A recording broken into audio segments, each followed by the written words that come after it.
Good evening, everybody. It is July 12th, and welcome to the Select Board meeting. Before I call the meeting order, I just want to read this diversity statement. The Select Board is committed to providing an environment of respect during meetings. We ask all members to interact in a polite manner, even when there is disagreement.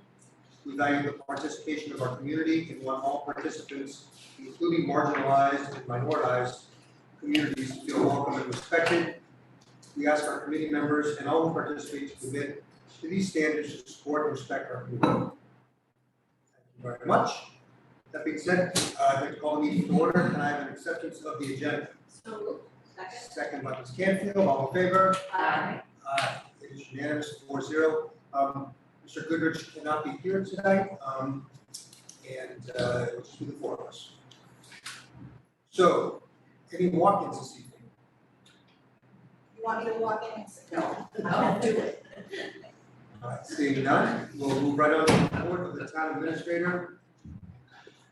Jim. Good evening. We'll start as always with COVID numbers. The Mapping data number for the week was 23, up from 21. Positivity rating was 6.99, up, down from 7.05 last week. Clovis County was at 5.48, up from 4.86. Statewide for the past 7 days was 7.87, up from 6.22. There were 43 individuals in the ICU, up from 41 a week ago. 12 patients were intubated, up from 10 a week ago. I've been watching the news. The BA.5 variant is now the dominant variant. They are expecting to see more of that. It's about 65% of all the cases in the United States. The wastewater numbers are also trending up at this point. So numbers aren't good, but hopefully some of this is coming off the 4th of July weekend and it's just not going down. We will need to keep a close eye on this. We'll continue to say if you haven't been vaccinated, get vaccinated. If you haven't been boosted, get boosted. They are expecting a new booster to come out shortly, and we'll be telling you about that one too. So be safe, take care of yourself, and do those things you need to do. Hopefully these numbers will go down a little bit as we get into the hot time weather. Water update, tax factory pond was at minus 13.5 inches this week, which was down from minus 6.5 of last week. Average daily demand for the week was 1.623 million gallons a day, which was up from the 1,563 million gallons a day the previous week. We are in a drought right now, so we ask people to conserve. We still have a full water ban on. I'll get to that in a second. We are seeing quite a few complaints about brown water. If you have brown water, please either call the water department, send an email at brownwater@scituatema.gov. Brown water right now is caused by the high manganese levels in the reservoir. Water treatment plant does not treat for manganese, so that discolored water goes through the plant and out of the system. So that is one of the reasons we need to do the water treatment plant, so we can treat for that. But that is really the main cause right now of the discolored water in the system, is the high manganese in the water at the treatment plant. The track back system that I reported on 2 weeks ago is back working. We have both basins up and working. It's a temporary fix right now. We put new solenoids in, and they are working right now. However, right now we're having a real problem getting potassium hydroxide, which is a chemical necessary for our wells and changes in pH, balances the pH of the water. So having a problem getting potassium hydroxide could impact our ability to produce water from some of our wells. We are expecting a shipment tomorrow. However, the distributor has told us he didn't get all that he was supposed to get, so we don't know what we're gonna get tomorrow. So with really the uncertainty of what's going on at the plant and the uncertainty with chemical deliveries, we are leaving that full water ban on in case we have to shut something else off. And just the fact that we do have a drought in place, and we will expect not too much in the future that we'll be putting that ban back in place anyways because of supply issues as opposed to right now with the bans because of mechanical issues and our ability to actually deliver water in the system. Selco started work today on the new water main on the old Driftway, where the new project is. The new project is going to repave that roadway, old Driftway. The water main was scheduled for replacement, so we're going to replace that obviously before we repave it. So people should just be aware, maybe take a different route instead of going down the Driftway for a week or so that we'll be working there. Tomorrow night, we have an update on the water treatment plant, that's gonna be at 7 o'clock via Zoom. The link is on the town website. Also on the town website, there is a page with the water department with information and frequently asked questions about the water treatment plant, if people wanna go to it. You just go to the homepage and click to get to the water department. I'll go to situatema.gov/home/new-water-treatment-plant. Look at that. We'll post that, but it is full of good information, there's also a link on that page, it's an interactive map, which will show people some of the other places that looked at for the water treatment plant. Of importance to this board and other boards, the current statute allowing for remote or hybrid meetings expires this Friday, July 15th. Both the House and the Senate have passed bills that will extend remote meetings. The Senate would be through December 15, 2023.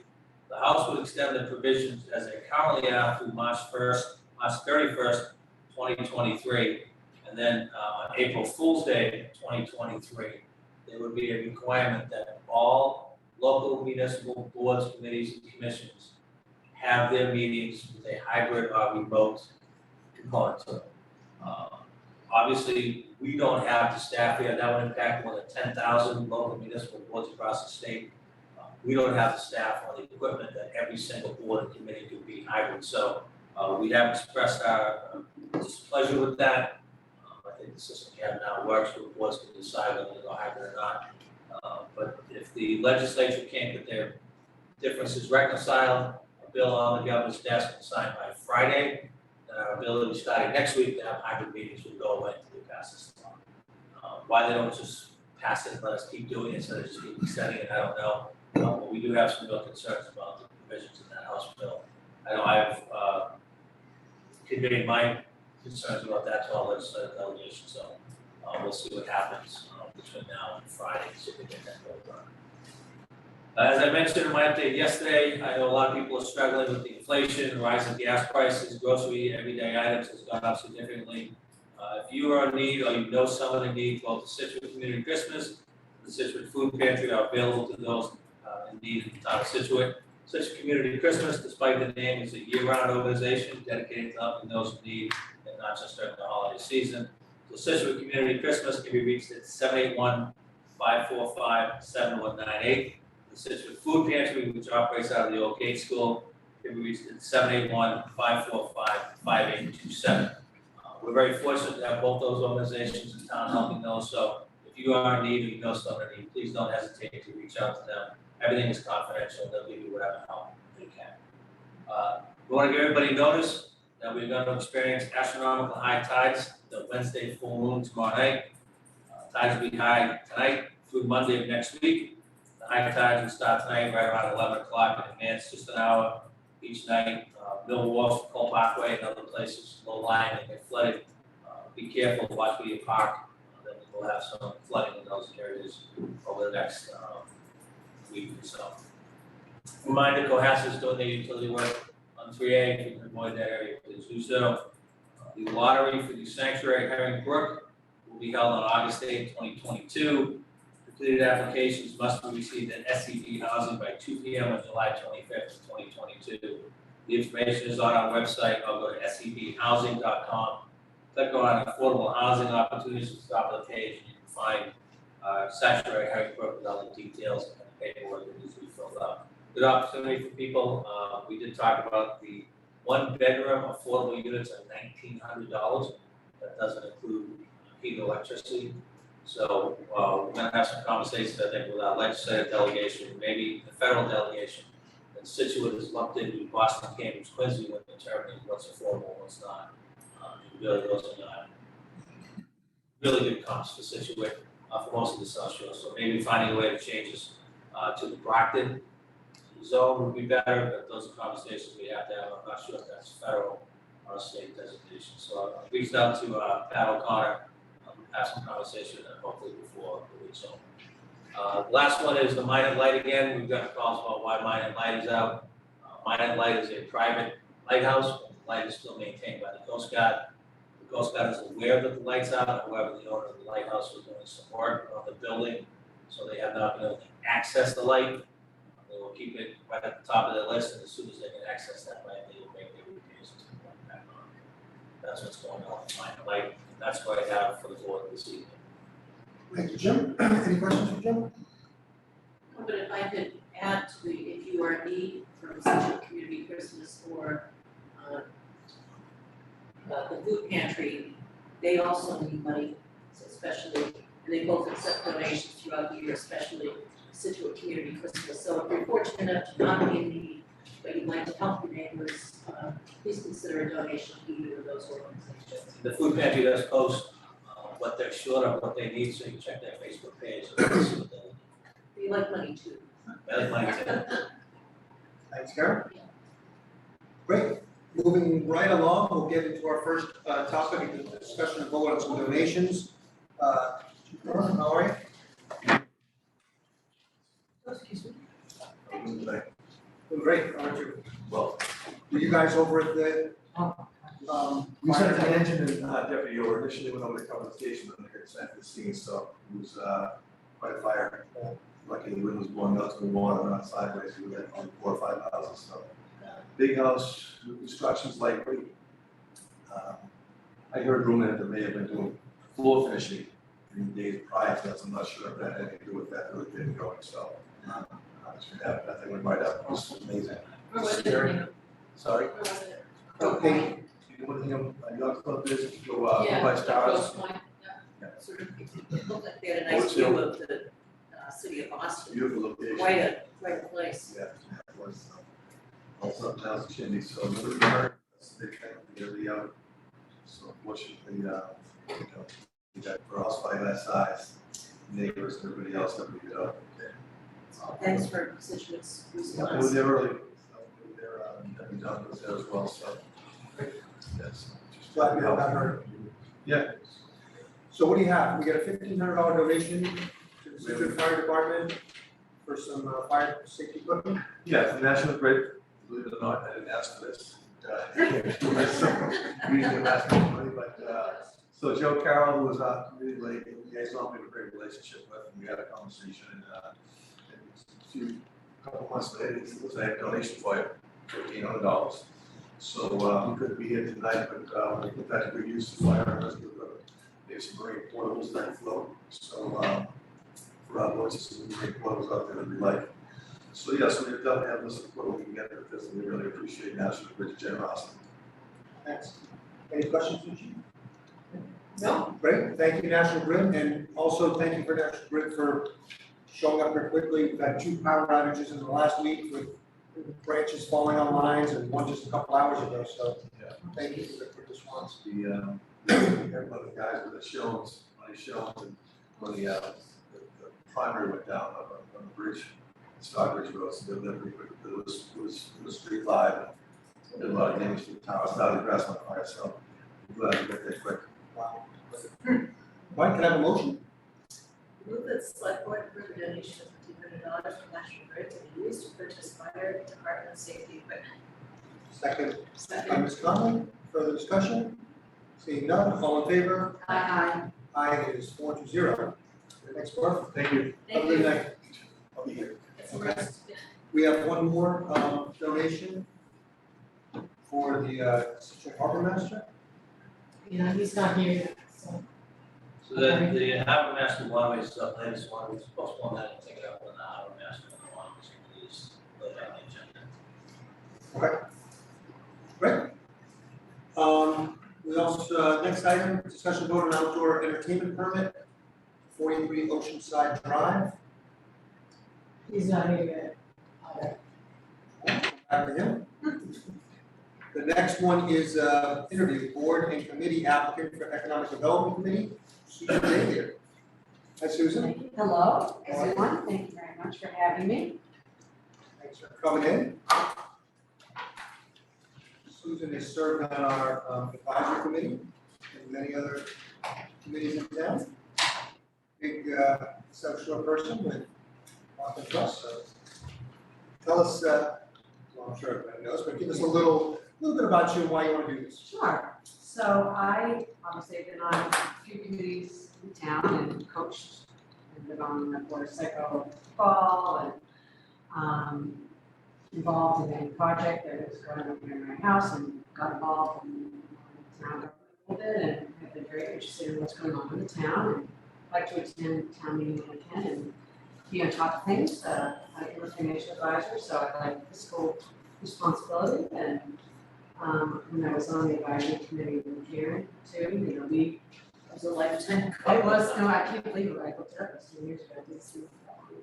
Anyway, you know, just, you know, trying to make sure that things are in order and that the finances are good and actually just learning about what is happening in town, because there's a lot of things going on in the town and, I've also been very involved with the South Shore Chamber of Commerce and I'm on their board of directors and have been very involved in their economic development plans for the region. So there's a 2030 plan, which many of you may be familiar with, which has been in place for a number of years to sort of figure out what the strategy is for the region to make sure we can attract youth and have workers here and you know, have vibrant communities. And I feel very strongly that Scituate has a lot to offer.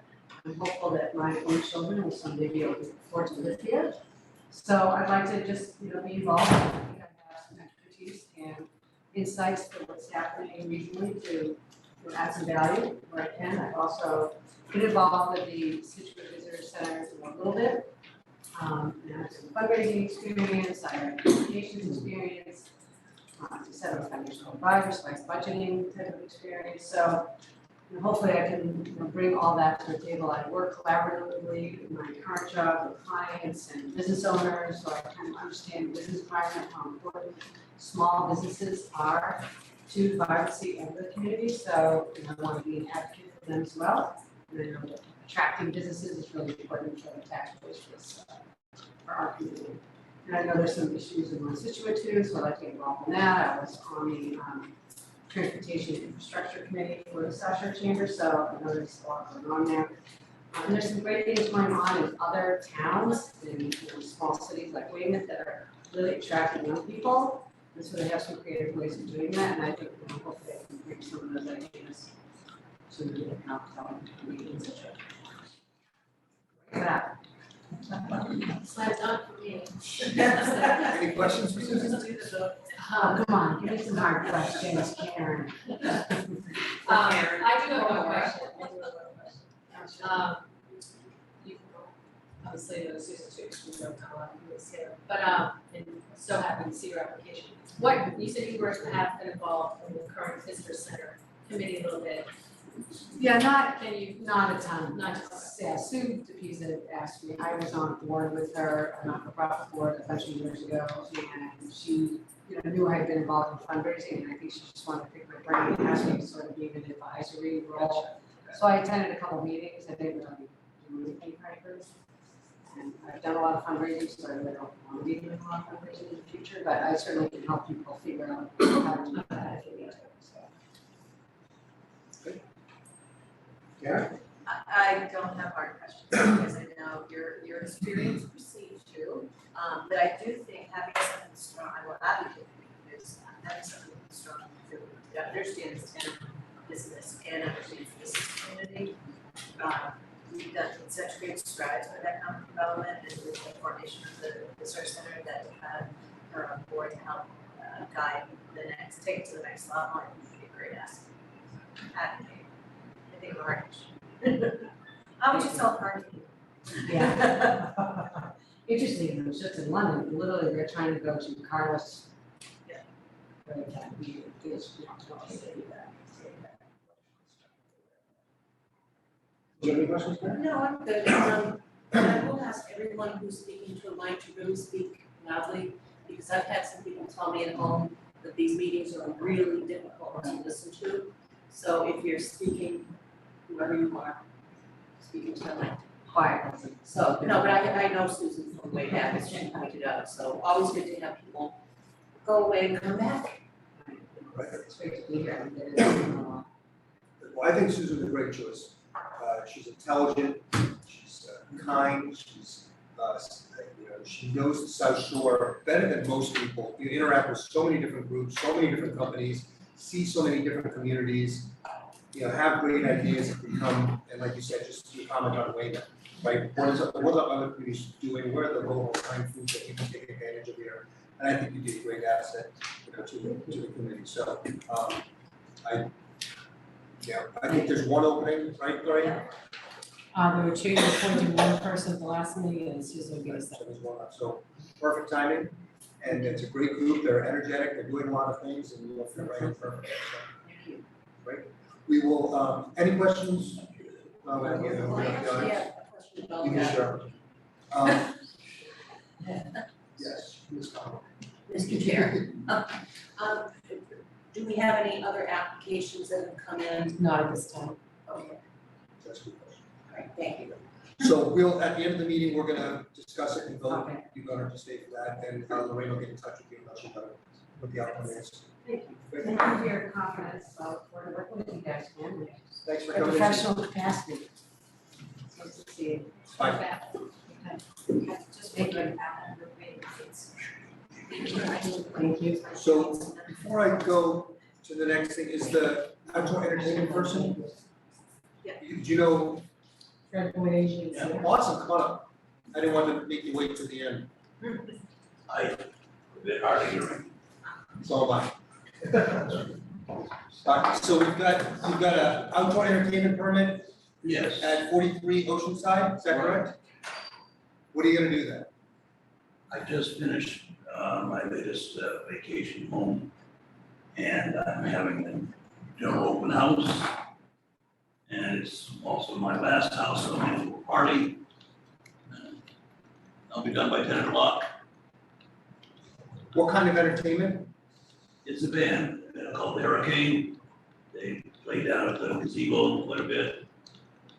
Wait, do you know how big, how many pieces? Is it like a 5-piece band? Is it, what kind of music do they play? And rock and roll, I guess. Yeah. No, it's contemporary music. Have you notified your neighbors? Yes, I am. Great, and no complaints? They're gonna be there probably? They'll be there probably? Yeah, Yeah, great. everybody. Alright. Only those that don't come aren't invited. Alright, so it's July 23rd from 6 p.m. until 10 p.m. I'll probably start at 2, but the band meets. So, does anyone have any questions? One question. Yes. So, you say this is it's an open house, are you inviting the public to come and, what are you doing about parking? I just imagine everyone's gonna be curious. Parking is a Honestly. neighborhood issue, I mean, in other words. People, I said to my neighbors, we just walk over down on Oceanside Drive, it's by the beach. I'm sure we'll have a few cars there, but Yeah, just be mindful that the fire and the ambulance can get through. That's the most important thing. I'm having trouble hearing. Just be mindful not to clog the road so that Right, the right. emergency, you got Chief Murphy behind you, so. He He needs to get through.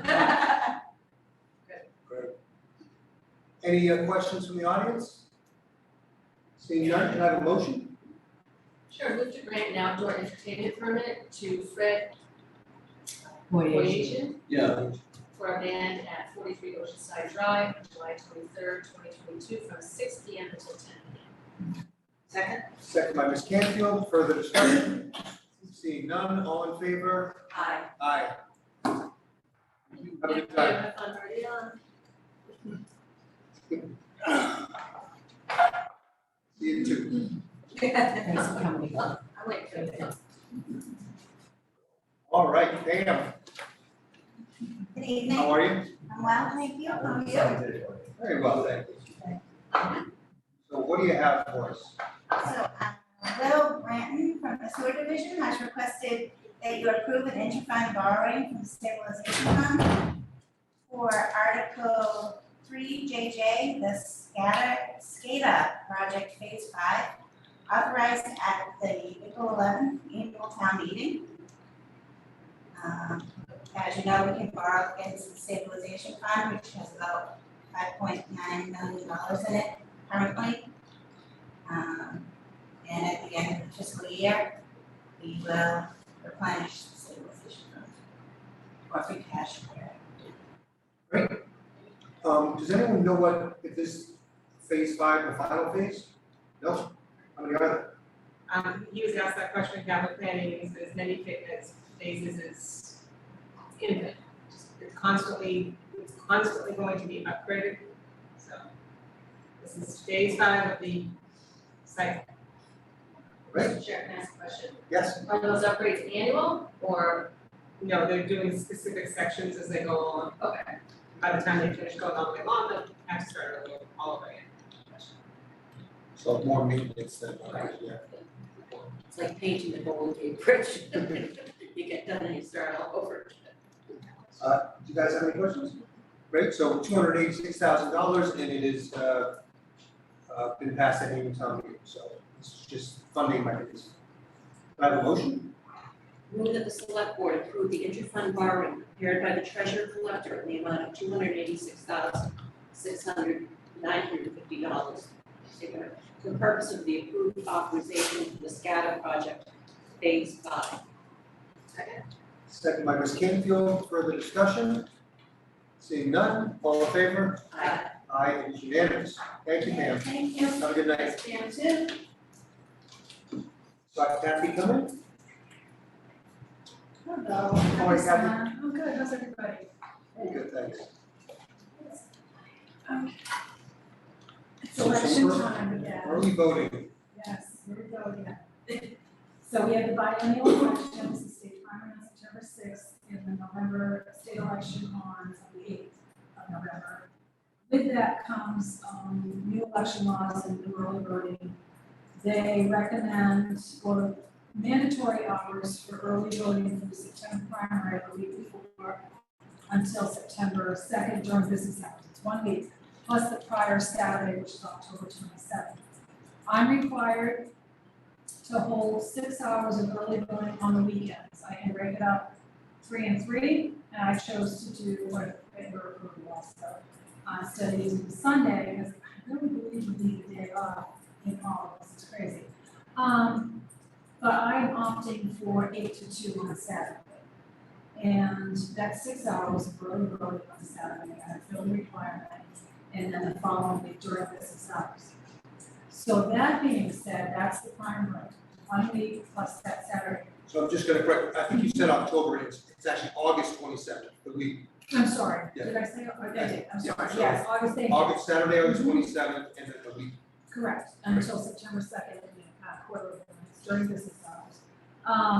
So then for the general election, it starts 2 weeks prior, plus the 22nd of October for Saturday, 6 hours, and the 29th for 6 hours on that Saturday. But the first week for early voting for the November elections, they said we can cut the hours, but no less than 50% of the time the town hall's open. I don't wanna do that the first week, I just wanna start at 8:30, like we open the doors. But I would like to close it down, because we have to do these OPEC upgrades and give the members every night. And if we wait until town hall closes, it's just so much putting away, the staff is trying to leave, so if I can avoid that for the first week and close them down, I think I said 4 o'clock.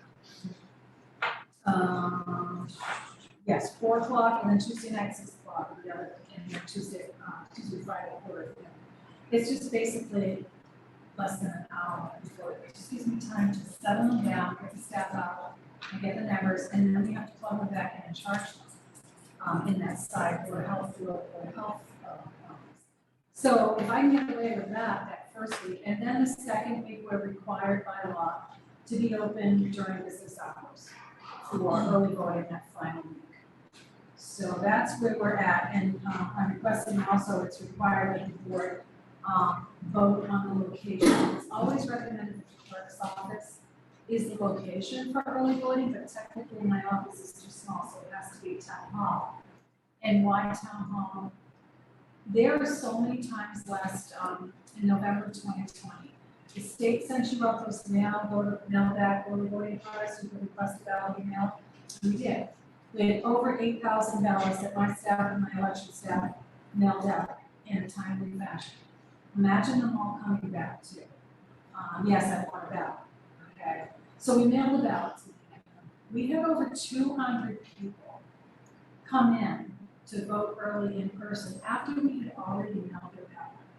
What does that do? They're asking for a second ballot. No, you're not gonna think, I can't check in out there, I can't check in, no, you can't, because you already asked for that, so now we have to spoil the first ballot. Tell I'm doing it, not the staff out in the hall, and give you a second ballot, you have to promise me you're gonna throw away just the way the first ballot. It's chaotic, so I'm digressing, but anyhow, to keep it all in order, if we could just do the full week of early voting, the week before, and the week before that, just less than 1 hour, right, about 45 minutes, that's it. It keeps it all, it's very hard to coordinate and all the numbers accurate every day, on a daily basis, we keep on the total from the poll pads. And they don't give us a daily total, we keep adding totals day to day, so it doesn't matter, you know, so it's tricky closing them out every night. But that's all, it's, So these hours meet the state guidelines and they do, if not more so. And we expect to have, so that's what I was about to say, so because of the troubleshooting that we have to do for early voting, it's practical to have it here at town hall. Because my office is right there, and that's where I was going with that conversation. So, and then voting on the location, if you could just announce the dates of, again, the primary and the state election. The hours are standard for state elections, they're 7 a.m. to 8 p.m. And those are always held at Scituate High School gym unless it's an emergency. That's a different story for another day. any questions for Kathy? No.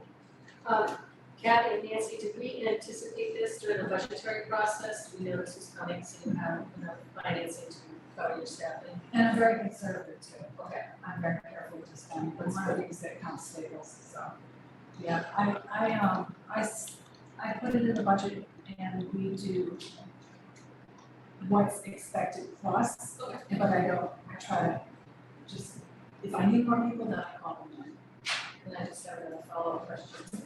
Your story actually concerns me, that you're mailing out ballots and it's up to you to then come back in to do early voting. That's very manual. Is there a way in which you can just not even let them come in to early vote if you already have documentation that you mailed out ballot? No, well, that is disturbing because I can't tell you the angst it caused me. In fact, I had one that was when my patience was truly tested, was the last week of early voting, when I had all these people and a staff of myself, my full-timer and part-timer, trying to troubleshoot the people that were showing up to early vote in person when I had mailed them a ballot. And then I said, where's your ballot? It's at home on the kitchen counter.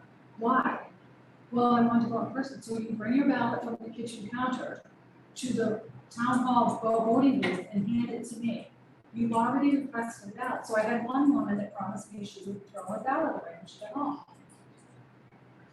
And she gave it to her son. So you can't do that. No. It's hard. We have So but it's not me. No, I know it's not. It's but I think it It's might be. the state. It's like It's they gotta be keep. processed, it's gotta be. It is, so I found just one. And we have a backup plan that a lot of people don't realize with early voting ballots, absentee ballots, regular ballots. There's a tracking that we do. So if I bought, just for the sake of math, if I bought 1,000 ballots delivered for the election, at the end of the day, the voted ballots, the spoiled ballots, which are mistake ballots, the unvoted ballots that were never used, lost, were open, they all have to add up, and the ones that never were returned by the mail, they all have to add up to that last, so, and we have checks and balances in our system. So we have the red flag, they can't check in on full pads if they've got a ballot balance. That's one red flag. The other red flag is when I go into the system to spoil the ballot that they left at home. It shows me when I mailed it and that it was never returned. And now I make a note in the system that they came into the office, I spoiled the ballot and they left it at home. And I call them out on it. I will call out voters if they're trying to, or let me not say call out, I try to educate them. And especially the young people that come in to register to vote. So it's challenging. It really is. So I'm gonna just add to Maura's question. How do we know that somebody doesn't vote twice? because you can't check in twice. You So- can't get a ballot handed to you because it's marked in the book, or it's on the poll pad, or it's in my system. And if for some reason, say we mail the ballot and the person called me and said, I never got my ballot, okay? I go in and I spoil the first one on the computer, meaning it was not, and it says not delivered. I send them the date that I'm sending the second ballot. If by any chance she got the first ballot, mails it back, doesn't let me know, and I've already sent the second ballot, the first ballot will come. And the second ballot, when it comes back, I'll see that I already accepted the first ballot, and I spoil it. And it goes in a spoiled ballot envelope with the precinct and one. So it is manual more, I totally agree, it's so manual, but it's the only way that you can pay, you have to pay attention, you have to keep track of all this stuff. So, the guy that you mailed the ballot to that came in and you gave him a ballot to vote, if he had mailed the one that you sent to him, you would see the number on it and cancel it because you I would would, have. it comes with a scan bar Yeah. or in an address of it, with the name, scan bar, voter ID number, and I just say, It gets. enter it, pops up, oh no, I already got your ballot back, this one gets spoiled. Thank you. Any questions? It's clear as mud. No, It is, and that's not counting absentee ballots. Right, Do you know the percentage of absentee ballots at this point about, for this election, for historical ones? You know, about but the, like 10, 20, 30%? for the general election, it was only 750 for the presidential, because we had 8,000 early voting mail ballots returned. We mailed out almost 9,000, 8,000, just give or take. I might be So less, the big it might be companies- less than that, it might be, I'm trying to think. I mailed out 8,500 ballots, I think. 750 were absentees that were already requested before it even started. So yeah, I'm guessing I got that, I can't remember. I'd like to put these things behind me. But yes, it was a lot. We did get a lot of response on it, early voting by now in 2020. Who's up for trying to make this motion? I'll try it.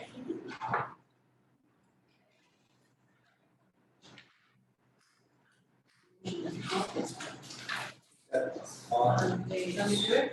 Yeah, Yeah, go ahead. I move that the select board vote to approve the location of Scituate Town Hall at 600 Chief Justice Cushing Way for in-person early voting and the in-person early voting hours for both the September 6th state primary and the November 8th state election as described above. Second. Second by Ms. Canfield.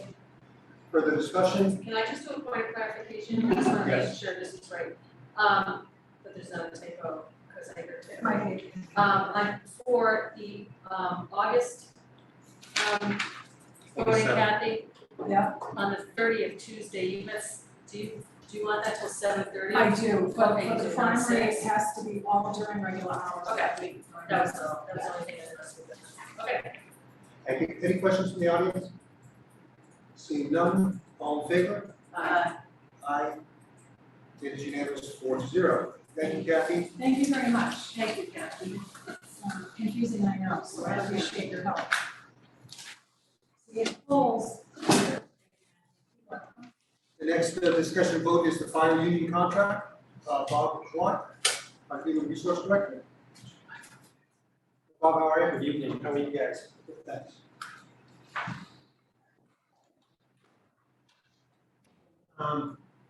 We've been negotiating for approximately a year with the fire union, and we finally have a agreement, an MOA. With the union. They voted on it, and the members have ratified the MOA, so we're presenting it for your approval. So we just quickly review. The agreement includes a retro increase for FY, the period is for FY '22 through FY '24.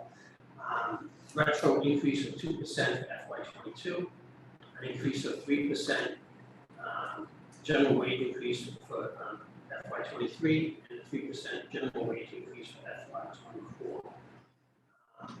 In addition, We also agreed to provide a stipend of $800 to any firefighter who had an EMT certification. And that's something a lot, a lot of towns have been doing. Virtually all firefighters at this point were hiring paramedics. And a lot of towns are actually providing stipends to people who have those certifications as a way to just sort of entice them. So that's something that we were supportive of. Another sort of change was we took per piece staffing, basically, we changed the callback language. And this was really in response to a grievance, actually, a charge the union had with the Department of Labor Relations regarding how we staff at Station 1. So we did ultimately have an agreement with the union that in the event the ambulance from Station 1 left the station, they were below a certain number of firefighters on site, we would do a callback. And the reason we could do that is to ensure that there was always 2 firefighters on the engine in the event they had to respond to a structure fire. So that was a change to that to the contract. And it also allowed us to sort of settle that sort of outstanding complaint we had with the Department of Regulations. We also ultimately decided to increase the education stipend. The majority is about 10 firefighters who have higher degrees, higher education, bachelor's, associates, and masters. So for the most part, for the bachelor's degree, we increased it by $1,500. And one of the reasons we did that is we really wanted to change some language in the education incentive clause, the article, that we just never really comfortable with. And so, it was sort of give and take there. So we were able to change some language where firefighters were able to use EMT certifications for credit towards courses, and they would get a stipend for that. It just didn't really seem to make sense to us. So it was a sort of compromise there. Ultimately agreed to increase the education stipend, but we removed that language that we didn't like.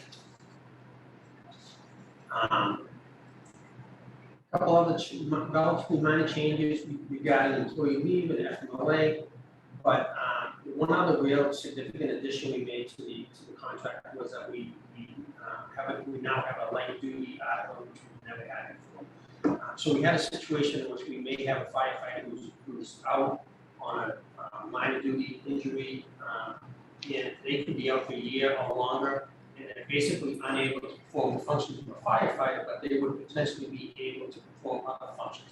They could be working in dispatch, they could be training, they could be writing grants, any number of things. But we never had the ability to bring them back in to do those functions because we didn't have a light duty article.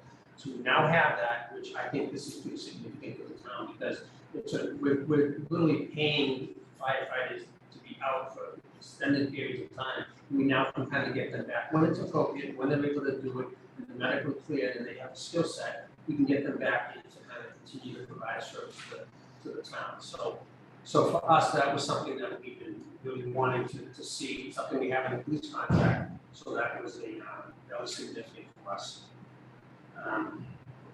And then really, honestly, the rest of the MOA, it's, establishing a safety committee, we added Juneteenth to the list of holidays. We made a minor tweak to the department detail compensation rate.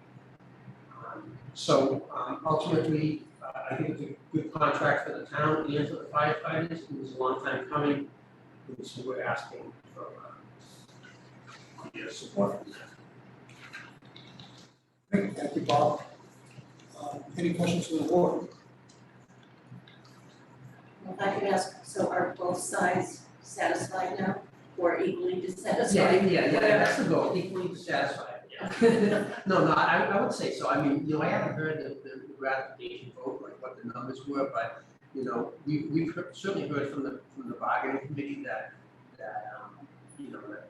they were happy with that. And I think for us, again, particularly with those few articles that were more the education and the light duty article were critical for us. So I think on our end, I think we were happy to be able to get some good on that. So.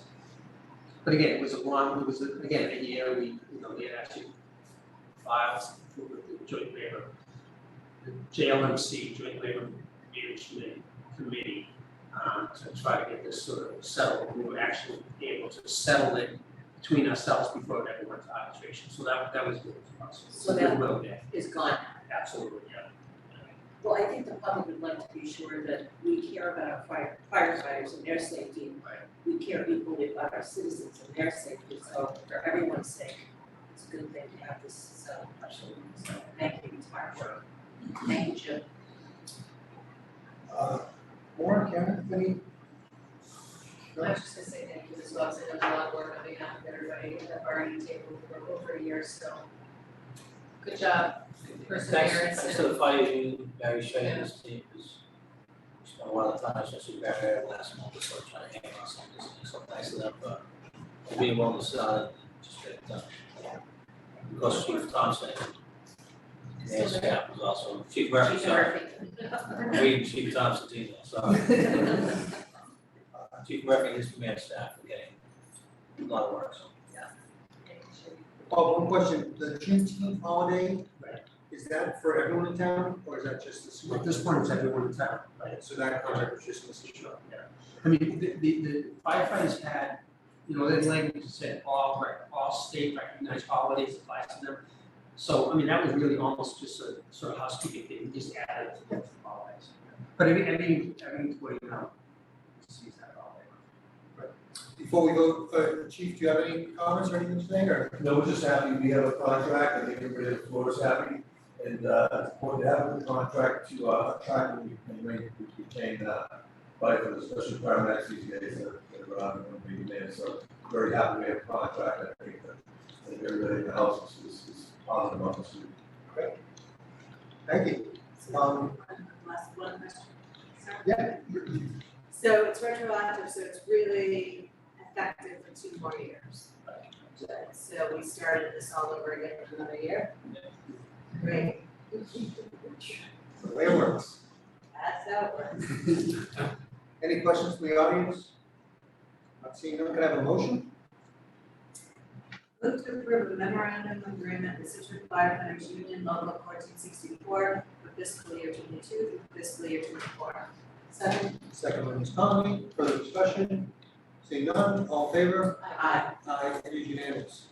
Thanks, good work, Bob. Thanks, Chief. Thanks, Jim.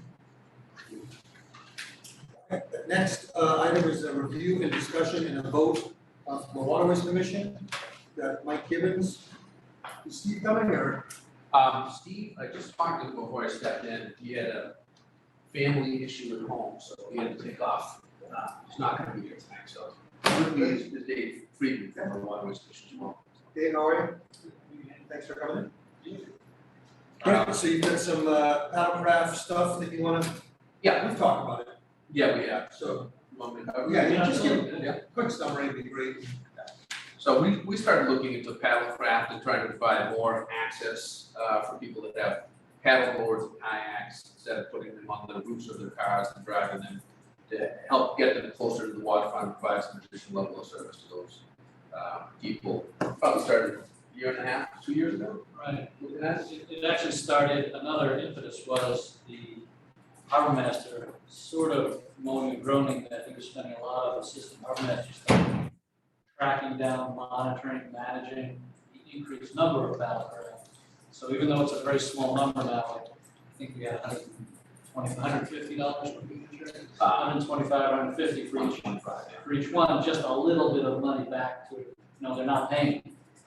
All the people on the water generally get a slip or a mooring, and they're paying to support the waterways With the waterways, through the waterways usage fees and all the paddlecraft, and it's great. The Scituate waters are just gorgeous to paddle on. And so this was another impetus to start a little kayak. So it took us a little bit of while to get going. We actually put together an application for it where people would have to apply every year. They can't just get on it 1 year and keep rack spot. The idea would be to start with 2 racks down at the conservation park off the Driftway. We have gone to conservation, got approval from them, still need to iron out exactly the placement of them. I think they're pretty good. Right, and they're relatively flexible on it. So just there's a big area there behind these big granite stones that people use for trailer parking that they shouldn't, but we would take just a small, maybe 2 parking spaces of racks. So on March 15th of each year, people would send an email to the harbor masters, which is, the address is on the application itself. They would email the application to the harbor master office, and they would take as many as they could fit physically on the racks for that year. And they would do that based on the order in which the emails are received by the harbor master office. So there's some, acting order to who gets preferential treatment or who gets the spot. So I don't know if you guys get a copy of your packet. So I don't know if you want me to go through each and everything that's on there. No. Will you be using this as sort of a test case and being able to, I know that we had a huge problem at Museum Beach a couple of years ago, and it was suggested that we think about this, but it was just all we could get our heads around was get these things off of environmentally sensitive areas. So if this works out in conservation, it could work out at mine, it could work out all around town. Yeah, so I think it's a great idea, and I think it's great that we don't have any liability that if something happens, it's. So it took us a while to get going. We figured Yeah. once it was too big that we were trying to bite off everything at once. We said, let's start with one spot, do it as a test pilot, make sure everything's working right, there's no issues with doing it. But the plan is to expand that, like you said, to some different areas in Scituate, give people more access to get those crafts in the water, and really kind of push the fact that they need to have identification on the paddle crafts, so that if they do wash up in a beach somewhere, someone can be contacted, right, hopefully avoid a search and rescue. Which costs the harbor master and the Coast Guard and Oh, yeah. we control a lot of hours. Have you talked to the committee on disabilities? Because where you place these you might want to consult with them to make sure we don't get ourselves in any trouble with, that these should be accessible. Good point, yeah. Any other questions? Okay. Thank you so much for doing the legwork on this, because everybody's been asking for it years, and I thought the form that you did provide really checks all the boxes of what we need to have on it, so good job getting on the page. A couple of just logistic questions, so how many each rack, how many units? So it's still being designed, I guess. We don't want to spend, waterways is spending Great. money, so just Yeah. between 6 and 8 per rack. So it's talking about maybe 12 to 16 total for this initial pilot. So it's appropriate for the number of spaces that are there, that was my concern, so you don't wanna have 50 racks, No, right. 14 parking spaces. And then, just with disabilities, when you think about expansion of this, the beach commission is working on plans, amenity plans for each beach. So, try to loop them into that conversation, because they're already, they're thinking about stuff like where we bike racks. That's a good idea. We appropriate ones, obviously, but it's always a Hills. balance between the parking and the accessibility and Right. that. But So, great idea though. thank you for doing this. Do we allow kayaks and paddleboards on beaches? I don't think we did. No, It was a we don't. lifeguard It's in the coverage. bylaws. Yeah, Right. I don't think we do, so. Yeah, I'm sure the beach commission would. Anyway, Okay, thank you. and I just wanted to thank Dave, the other Dave, Sikorsky too, the two of you really drove this for the past couple of years, and I think it's great, and no issues here, walked through it for a couple of months now. Looking for next season, though, right? No short, are we doing, because you don't even have it built yet, correct? Well, I think we were gonna try to get it built this year, Okay. right? The lead time for the company that was spoken to would be the ones down in Marshfield, gave approximately Couple weeks, right? couple weeks. We're not in their scam season right now. Yeah, so I'm not quite sure how quickly that'll all come together after tonight, but we'd like to be kind of get something in place for the end of the year. You still have up through, you said through October 15th, so. Well, you have to do a prorated rate though, right? You can't really charge them for a full year. I suppose, right? If they have to reapply every year in March, so they might consider what that's going to be. It's up to them. Yeah. See when it gets, well, no, not really, it's not really up to them, it's up to us. You. No, I mean, to choose whether or not, hey, this is the price, and we'll have 2 months, you can have it. I think what Yeah. you're saying is it makes probably sense Yeah. to prorate maybe 50. If you're gonna start it this year, it's not gonna happen, don't worry, so, no. I charge a full year Yeah. fee where it wasn't used available. Are these gonna be affixed permanently, or do they have to be stored somewhere? Do we know that? To be determined, I mean, it's a pretty safe area in that one area. I'm thinking more being bolted down so it doesn't get washed away. Right, it wouldn't be a problem, you pretty flood and wash that away, conservation part of it. That's to be determined. Yeah, these, what we're proposing, ones that we're looking at are made out of aluminum, so, I would imagine they can be pinned into place, but they're designed so they need to be, so they're not permanently fixed. Frank had all snow from conservation, commission, had all kinds of ideas about a wood structure and permanently affixed and gorgeous, and those were all great ideas, but we, we're not that far along. Just 2 other questions. So I'm pretty sure the answer is yes, they are secure. There's a locking mechanism for their Each person would be required to lock their own padlock or something like whatever they want to do. If they don't want to do it, somebody walks away with it, it's There is a loop built onto each rack, for the design that would allow them to fix something as long as they can fix that to their own paddle craft, so. So the only other concern I have is what it's gonna look like. And you've got 8 canoes, different sizes, different colors, and big aluminum rack. Is it going to be an eyesore? What's it gonna look like? Any sense on? Too bad, we didn't bring some pictures tonight, we probably should have, but we had pictures of the ones that was kind of used, the design basis, and they're pretty good looking anodized aluminum rack. It's not an eyesore, it's not huge. I think Tony's talking about, let's say you have 16, a blue one, a yellow one, a red one, a green one. Or just a I think broken there's one? no opinion.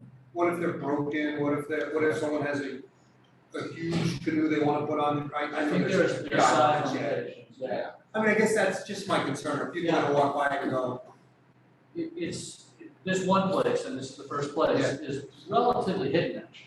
I mean, where's it going? it's sort of, the driftway, and there's a row of, I'll call them bushes, I think they're small, wide trees, you can't even see it. Like when there are trailers parked there, you can't see it. So it's relatively hidden from the driftway. Okay. In order to see it, you have to go walk down the ramp almost. I think we're trying to, it will be visible, but not gonna show Right, it. right. Okay. Like we were talking about possible Jericho ramp, and that's a little bit of different. Dave Stokowski said, great, there's a nice ramp right in the harbor, it's beautiful, but that might be nice, or because people actually all the time are parked there, or sit there, or whatever. Yeah, could be front of view or anything, so. This is an obstruction. Yeah, I mean, we can use this as kind of a pilot and see what happens with the feedback. Any other questions from the board? And all the funds stay in one way, I assume. They do, yeah, we wrote that into this, that all funds should be, the waterways. And you decided that the harbor master would be the man that manages. But that was a big question of the candidates, who's gonna do it? And That's that's the whole city program, so. Any questions from the audience? I have one request, I'm not sure if I may have done this, but anyone that's given one of these spaces, to mandate that they put their contact info on. absolutely. All too often, when chasing these kayaks and they watercraft off the beach, we have no idea somebody's around, because there's no contact info on, so. You know, it's a lot of things. That's a great point. We actually did build that right into the pool storage, yeah. And there's gonna be a bucket also on the wreck somewhere, a sign, all kayaks, not only these, obviously, it's a huge launching site, should have this, and that should be almost promoted through the town, through town emails, just, if you have a kayak, use a kayak, it has that, it could be just a marker, frequent phone number, that's all it needs. Yeah. Just so someone can call and it's to be launched. Yes, please. Move to approve the purchase of a autograph storage system to be placed at Conservation Park and to approve the rental application as presented by the Water Research. Second. Second by Ms. Canfield, further discussion? Just one quick comment, as the revenue is going into the waterways fund, so is the cost to pay for that as well, so. Yes, correct. For those two. All in favor? Aye. Aye, it is unanimous. All right, great, thanks. Thank you guys, we did both, right? We have to, did you do the motion for the rental application? I did.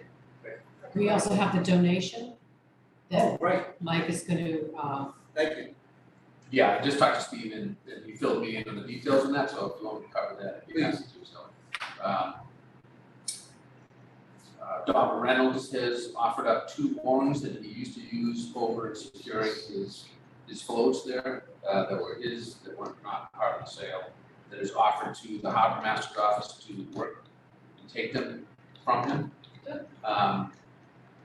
The harbor master said that they actually have use for them to put them on the wreck floats. So what they would like to do is actually put them for the wreck floats for the sailboats, because today that kind of float kind of moves around from different areas.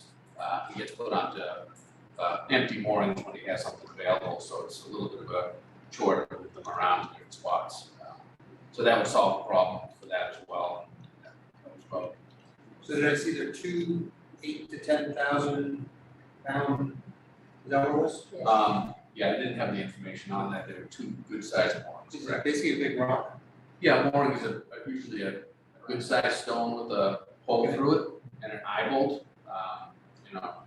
Galvanized steel eye bolt that goes through it, generally with the chain that's attached to it. So it's just like all of our moorings that are out there. It would be one that's probably one that's kind of a better, bigger size, over 2 that are bigger size. Any questions on the donation? Can I have a motion for that? Back up. Move that select board approve a donation up to 8,000 to 10,000 pound moorings and the ground tackle as estimated value of $8,000. With gratitude to Dr. Reynolds. second? Second by Ms. Conlon, further discussion? Right, all in favor? Aye, it's unanimous. Thank you to Dr. Reynolds, and thank you guys for all you did. And then we have one more topic, the marine plan update. I'll cover that. I don't have all the facts and figures because Steve was covering that tonight, but We did get all the back he did, okay, yeah. And I didn't have that with me, so bear with me on the numbers part of it, but as you know, we did the first part of the Marina and Cole Parkway rehabilitation project in 2020, 2021. We put the pilings in. The next phase of that project was called phase 2, was to replace the docks. The docks that are down there are from 2003 roughly, so they're approaching 20 years old, or they're 20 years old now. They're in disrepair, they had to be replaced. So the second phase of this project was to replace all the floats there, not really to change the design of the marina too much, other than making it a little bit safer and a little bit longer lasting from a material standpoint. So a couple of the changes to note would be the finger piers that go alongside of those. Generally speaking, in the past have been 2 feet wide. Those are moving to 3 feet wide, which is more of a standard for the industry. And in a lot of cases, they're increasing in length from what was all just about exclusively 20-foot fingers before to ones that are 30 feet in some areas, 24 feet in other areas. This is all within the reconfiguration zone of what we can do within that area. So it's not something that needs a lot more engineering. There hasn't been engineering CGI that's been involved with the design of the marina itself. We did determine, because the costs have gone up significantly since we got a grant last year for the floats, we could get a maximum of $1 million. We got our grant last year towards this. Now we've figured out that it's significantly more money. The cost of materials has gone up, as everyone knows. with some changes in the design to make it a safer marina, there's some additional cost to that as well, the square footage. The square footage drives the cost of the marina build itself. So at the September town meeting, we're asking for 1.275 million in additional funding to be borrowed short-term. Borrowed if needed, to cover the balance of what we believe it's gonna cost to replace all the docks. So, the intent right now is to get an RFP out the door on August 1st and give several weeks for a response and try to get as many dock builders to bid on it as possible. And then hopefully have that back mid-August, so that we'll have actually firm numbers by the time we go to town. Great. Questions about that? Yeah, paying for it, so we borrow it, it will come from the waterways. Great. So no one needs to be concerned that we're using quote unquote town money to manage a project that has a revenue source. Right, this is from the Waterways Enterprise Fund. As you know, roughly 20 years ago, we bought the property through CPC for the Marine Park and the building of the Maritime Center, so we had some long-term debt that was costing us $300,000 to $400,000 a year. That started to expire, we met into that year in 24, 25. So our debt per year decreases significantly. So the feeling is, even with some of the other projects that we have in flight, and I give credit to Brian Kelly from the Waterways Commission, working with Nancy to kind of look at the numbers, look at our revenue projections and our cost and our long-term debt, and we feel like this is not going to be a problem to borrow for this and have it encourage long-term debt. Another question? On the accessibility thing tonight, underneath it says 5.2.3 accessibility requirements. There seems to be language in there that is contradictory. One says you want to have the accessible slips throughout the facility, but then the other one says it needs to be, the slips need to be near the gangplank, it says. The gangway, the gangplank, walk right off that way. So I guess my question is, number one, have you run this through the Disabilities Commission? I think the engineer, So, go ahead. I think the engineer absolutely is, dotted those i's and crossed those t's. I just wanna make sure he or you have talked to our Disabilities Commission. Because they're the ones who take the heat when someone notices something that they think is amiss. So I know it's just adding another thing for you to check the box on, but it will save us a lot of aggravation that we know that our Disabilities Commission has, A lot of the this. design, that's a good point, a lot of the design actually, I think the length of the gangway is actually based on the angle. Yeah. So that's something to account for. Even though it's tiny, but never mind. It is. How you can tell. Yeah, this year, if you've been down since the new ramp was put in, it's completely different from an accessibility standpoint. That was really part of the major design criteria, is to make that ADA compliant. Right. And actually bring it all the way back to the seawall. It lengthened the length of it, but it also decreased the pitch of it at low tide, so.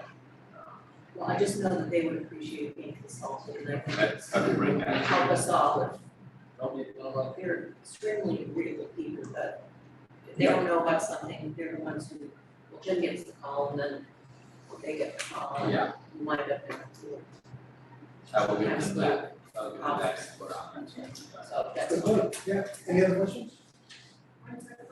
So you're losing 3 slips, but you're getting some longer, you can accommodate longer roads. So I'm assuming the math works out that the revenue stream is consistent. Yeah, Given, obviously you can change the per foot. so, yeah, it's not an easy thing to figure out, but what they did is they actually overlaid a picture from what it would be like a drone aerial photo, the engineering company did this, and they overlaid the existing design with the new design, what they did is they calculated the space needed for the wider fingers between the boats. And it came out to, every time we talk, it's a different number, but somewhere around 4 slips that we would lose.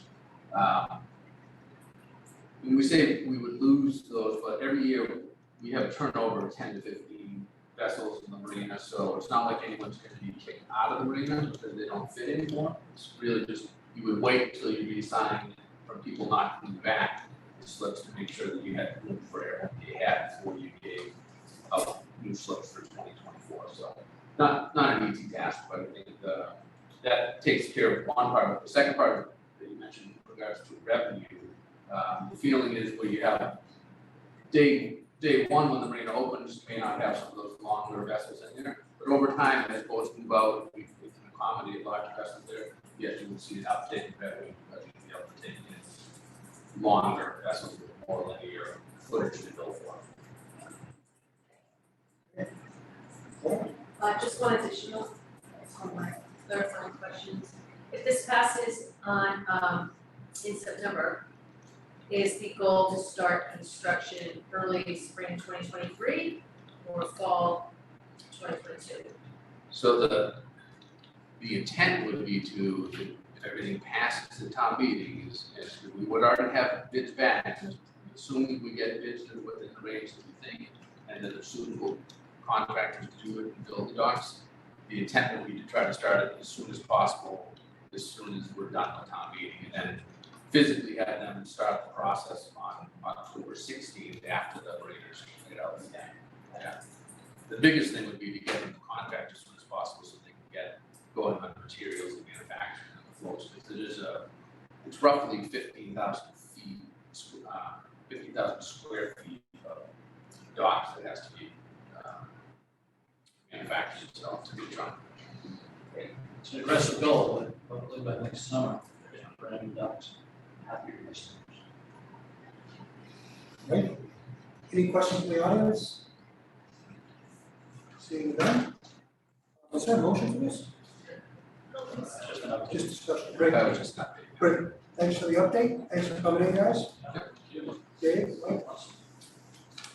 Thank you. Thank Have a good night. Thank you. Next topic of discussion and vote is Go Green rent reduction request. Tim votes. Hey, Tim. Good evening. How are you? Fine, how are you? Good. So, every June, I get a letter from Nancy with my rent increase. And so if you look at it for the past 10 years, it's a 3% increase every year. So over the past 10 years, my rent has increased 30%. It was originally designed to be kind of a cost of living increase. The consumer price index in that time has increased 17%. So what my rent has done has greatly outpaced the price of other things.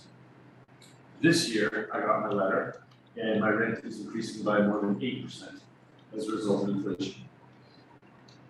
Which, when you pay close to $100,000 a year in rent, is a lot of money. So it's over $8,000, which in Go Green terms would require us to do about 100 additional deliveries just to make up that revenue difference, which is a lot. Factor that in with, obviously our costs this year have been extremely high with the cost of fuel. And the fact that, the rent is getting to the point where it's making it challenging to be competitive, because I know that competitors aren't paying $100,000 a year in rent or mortgage or whatever they're paying. So my request is, given that we've outpaced the consumer price index over the past, since I've been there, would the town consider just taking my rent and making it flat for the remainder of my lease? So just so we understand this, the rent that you're paying now, the 2022 rent, whatever it was, say $100,000, that will be $100,000 for the next 10 years of the lease. Is that the request? I mean, I think that's a pretty aggressive request, but I think that when you look back on it, the 3% increase, when I greatly outpaced inflation, seems a little bit aggressive. When at the time when I signed it, it seemed kind of normal, but then over a longer period of time, it begins to have a pretty big gap. And I don't get any credit for when, we had 1 year where the consumer price index actually went down a little bit, but I didn't get credit for that. So if we have 8% inflation this year and 5% next year, and then we have a 15% recession, my rent's not still gonna go up 3%. So I'm wondering if there's some sort of middle ground that we can find here. Yeah, and we'll talk about that, but I just want to understand, your request is for it to stay at the 2002 rate and not increase at 0 for the remainder of the lease? Or is your request for it to increase only 3% a year for the remainder of the lease? My request would be for it to increase less than 3% a year for the remainder of the lease. Okay. Do you know if you have a number or? I think, given where the consumer price index has been historically, it's right around 2. It's 2.6, 1.6, 1.1. I think 2% is a more fair number for 2 factors. One is that's generally roughly where the consumer price index falls on average.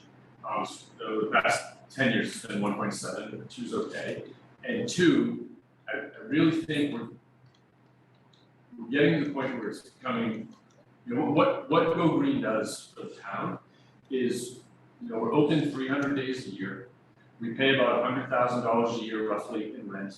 And if you figure out what it would cost the town to do what we do, we're saving the town at least $150,000 in people costs, branding costs, fuel costs, all the costs associated with machinery and everything else. So you're looking at $250,000 a year savings for the town of Scituate. I don't want to get to the point where I can't be profitable doing what I'm doing. And I'm not, And I I just know, want to make sure we understand. Sure. And, you're running a business, you're just leasing land from us. Correct. So we could lease that land to somebody else, or we could lease it to somebody to do something else and pay the service. So, but I do understand your concern on the lease. I just want to understand what you're asking. So right now, your lease is, it won't go up less than 3%, and it will be bumped up by some rate of consumer price index. correct. Okay. And you're looking to renegotiate that factor. Mhm. Okay. I'll open up the board. How many more years are left on the lease? Is it 10 June?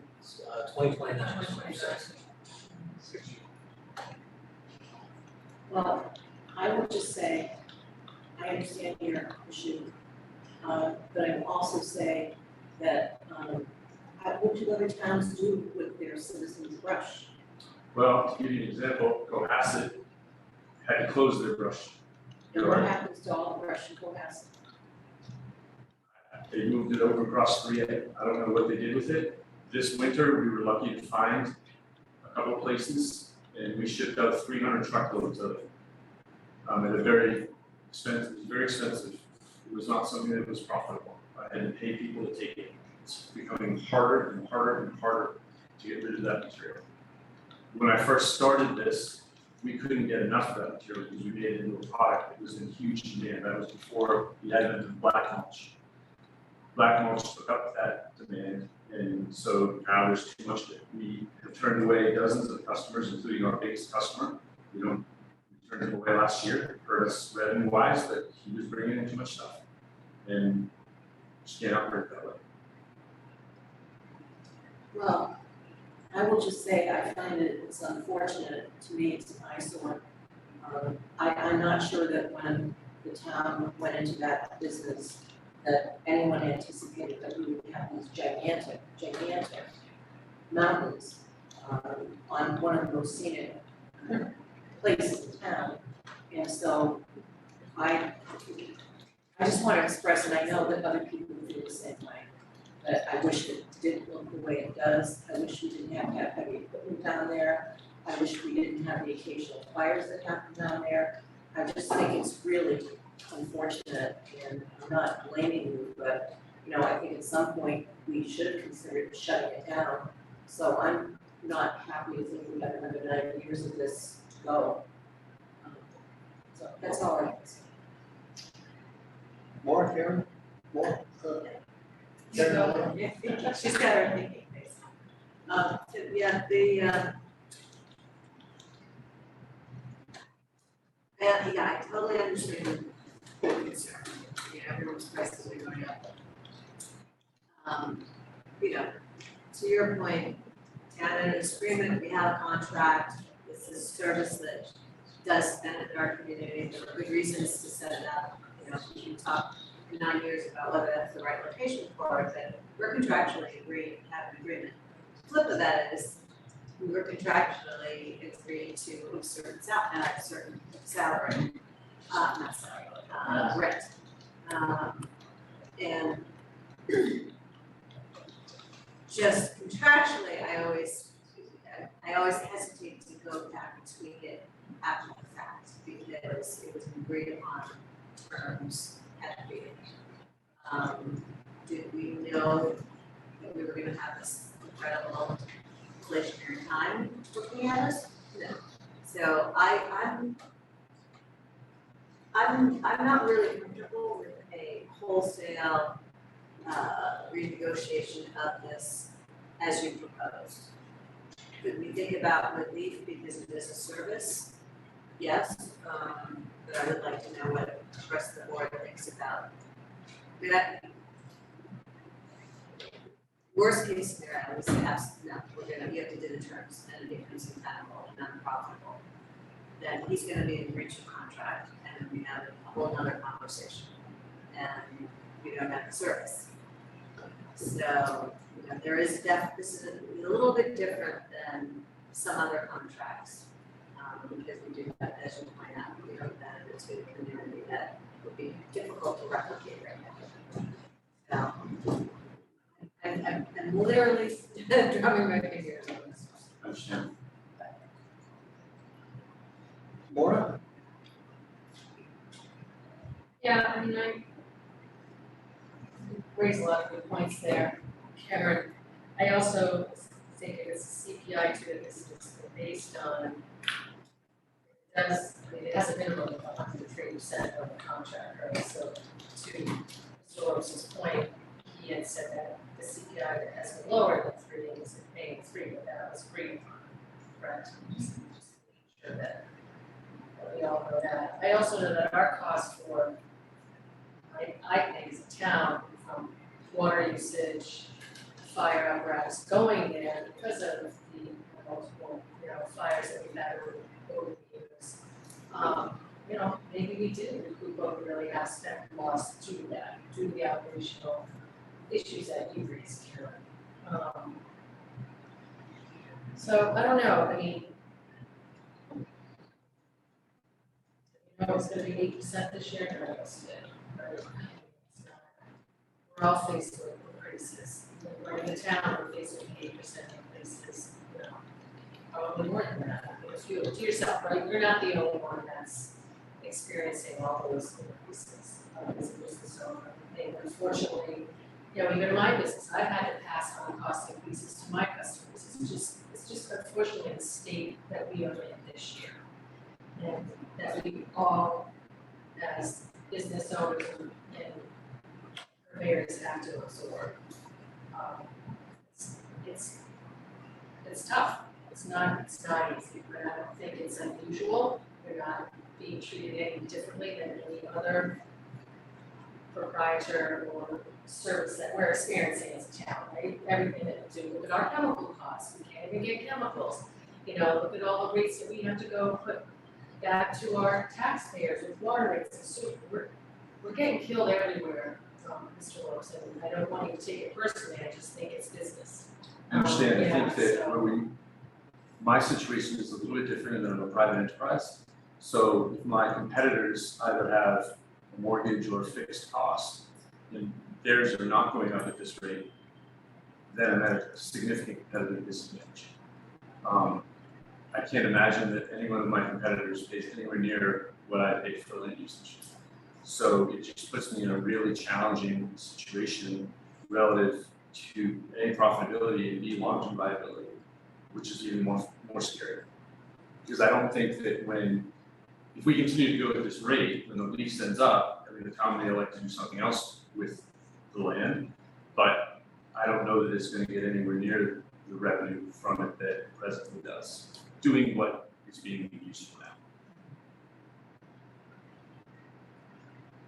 What are, so is this the only revenue that we're taking from them, is just this grant, that's it? There's nothing additional that we charge, it's personal property tax, yeah, and that's it, Water.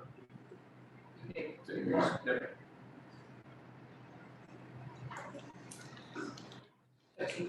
But you don't get charged for water that's used to put out fire.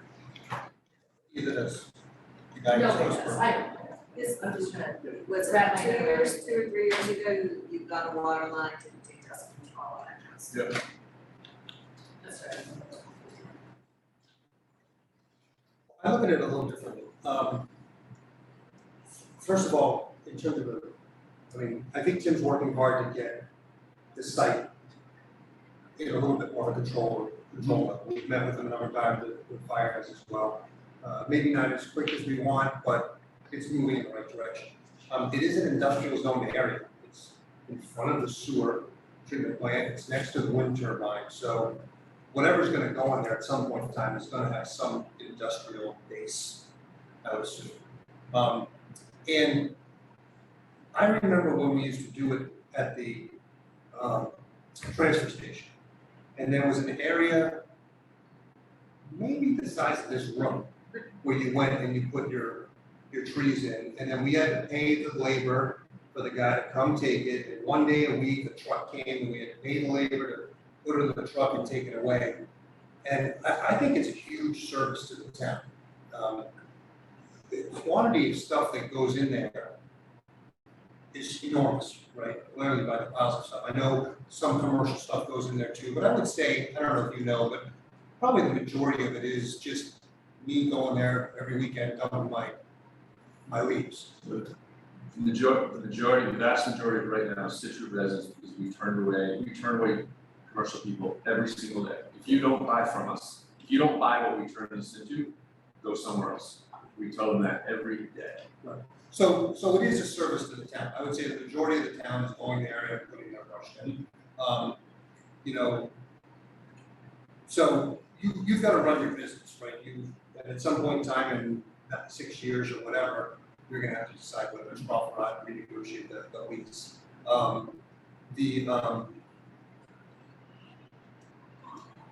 think that this is a one-time event, right? And I don't know how comfortable I am saying, okay, let's change the lease for the next 6 years, but I think I would be willing to say, okay, can we offer some sort of rent relief for the current? I bought my mulch from you this year. I don't remember the prices being significantly more than the prior year. Good. So. But that's a good question. That was just. Yeah, they were. Right, but again, you can't price yourself out of the market. Correct. So, We have added fuel surcharges, we've done other things, but you still need to be cognizant of what's going on around you. and then I did speak to Andrew about this, and he had a good idea that, maybe we could get, the town uses mulch. How many? No, but maybe you could donate some mulch to different areas of town, and we could use it for the school or the beautification or some sort of something like that. To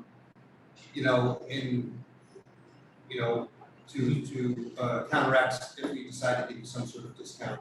Sure. This year as well, or in future years as well, so, I appreciate what you do, it's hard work, and it's a huge, I don't know what we would do to handle that amount of brush, unless we have to find somebody else to do what we do, and it's the business you chose, so I'm sure somebody else will do it, but I don't know what the market would bear. So I would be willing to discuss giving him a discount for this year and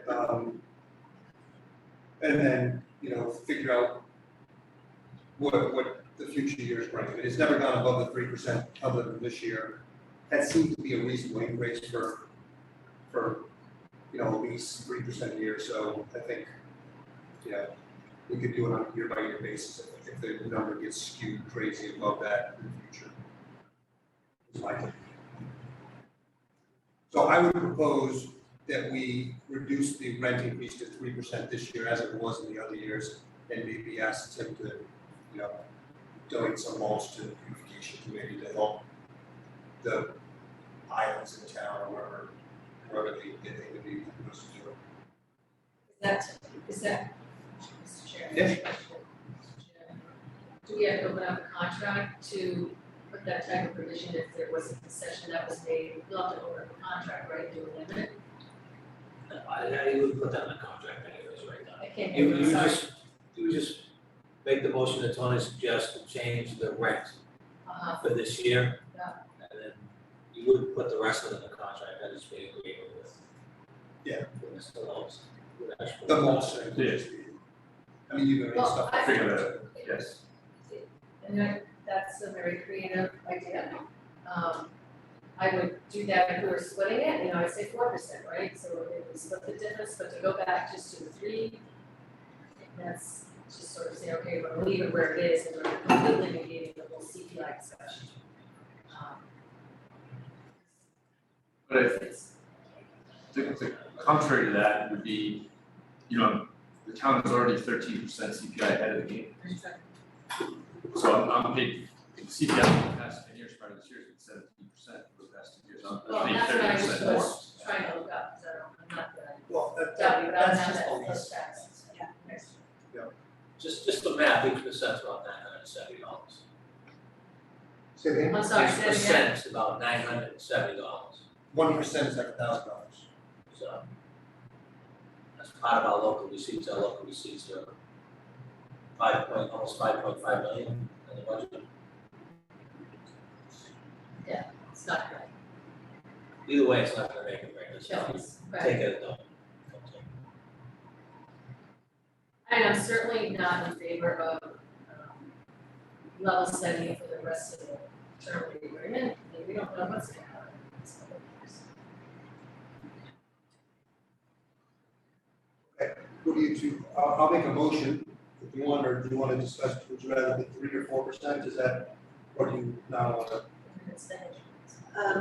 I agree that the incremental difference is more impactful. We're gonna make concessions more impactful for Mr. Love, so I would 3% that I agree that I think that, we have a contractual obligation and we have to have this conversation for the next 6 years, I think we do. Correct. It would be great if, we could work with Jim to find some places that helps reduce your pile and reduce and enhance some of our sites. And just in terms of the pile, when I first got it, we had some real issues. Chief Murphy and Deputy Elliott were on top of it. He had made some real strides getting the place under control, and then we had that October, November storm last year. And that really put him back behind the 8 ball. He's done a lot of work, spent a lot of money getting it back in shape. I think he's in compliance at this point, So, at least in that sense, since I've been here for 4.5 years, he's made really great strides getting compliant. So I just want to make sure we understand. I think that one storm last year, that real heavy storm, that really caused some issues down. If we were doing this ourselves, we obviously wouldn't take that same volume, because we'd only take residential, we wouldn't take commercial, but you still have to hire 1 or 2 guys, machines in place. Right now, we couldn't do it, we couldn't find the people to actually do it, just, we can't get bodies, so. Are we required? Yeah. Are we required to take citizens' yard waste? I don't know, I don't believe we are, I mean, Noel has a very small pile, but, living in Noel, most of us are pyromaniacs, who's I was just gonna say, I mean, Lowell's got more trees than I think we do. What happens to all the other towns? I just know Noel's a lot of burn, They burn. a lot of people burn, My husband can't wait to get his burning permit every year. it's very cathartic, Yes, it is. But, really. but I'm not trying to make light of this, but No, I'm not either, it's very cathartic to just. But like, that's big piles my of stuff point, like this is that. a service, I mean, yeah, people don't feel comfortable burning and they've got a place to go, bring their brush 7 days a week, for the most part. 300 days a year. If people didn't have a place to put it, they'd be dumping it by the side of the road, they'd be dumping in woods, they'd be dumping in conservation land, so we would see it everywhere. Oh, you see that already, people walk across the street or the grass clippings and dump it in the trash. It's terrible. Would you like to accept the motion? A motion be great. Move to make a one-time modification to the calculation of the lease amount for the property at 161 Driftway for the period of July 1st, 2022 through June 30th, 2023, to a 3% increase over fiscal year 22 totaling $100,008. Further, that all insurance certificates, FY 22 lease payments, and taxes or charges to the town must be current. There are two errors there. Okay, It's 167 Driftway, okay. and That's an important one. you put the 3% on top of the 23 rent, so it should be $97,095 times 3% of that number. Does that make sense? Should be $100,008. That's That's what you said. That's what I said.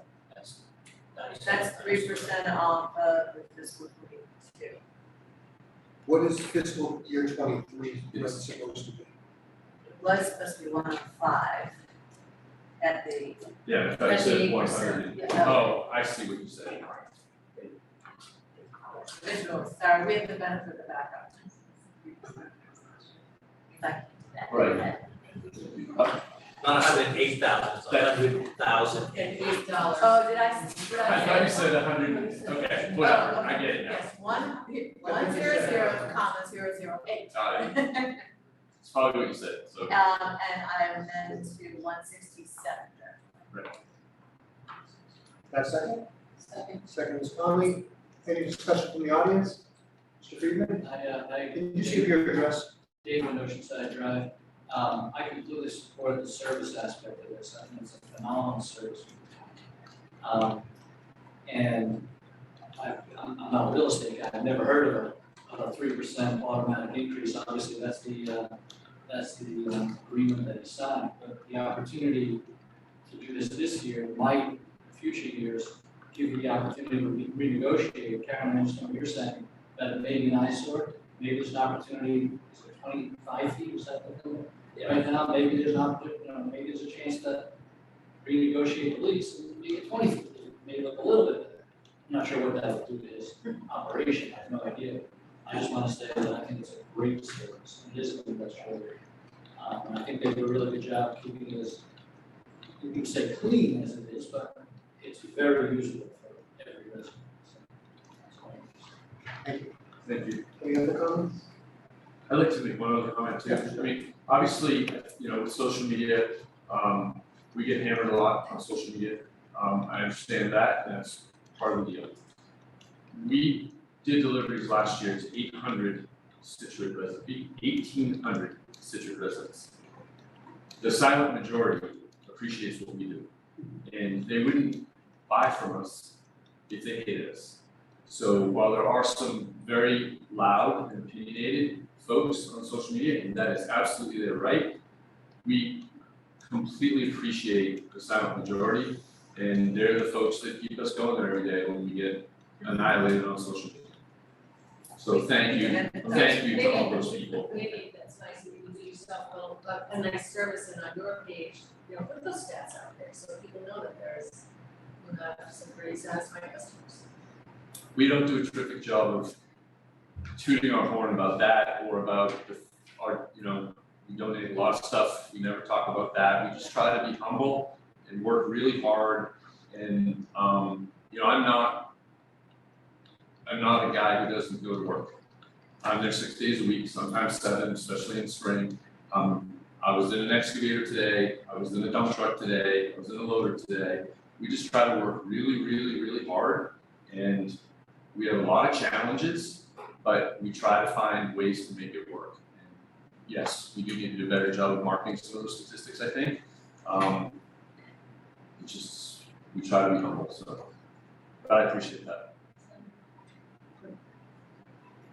I have one more comment. Dave? Being on Waterways Commission, we lease a piece of land to the Scituate Boat Works. for I think approximately the same amount, 900,000 plus, something like that. And the fact that we get $100,000 or so from Mr. Lowe's for providing a great service for a vacant piece of land, basically, is a great value to the town. And I know there are costs when the fire department has to put out an awful fire and spend a ton of money doing it. But that's really our only expense of occasionally, I think occasionally monitoring their operation. It's a great amount of revenue for great service. Thank you. Okay, can I have a vote? All in favor of the motion? Aye. Aye, it is unanimous, 4-0. Thanks for coming in. Thank you guys, I appreciate it, thank you very much.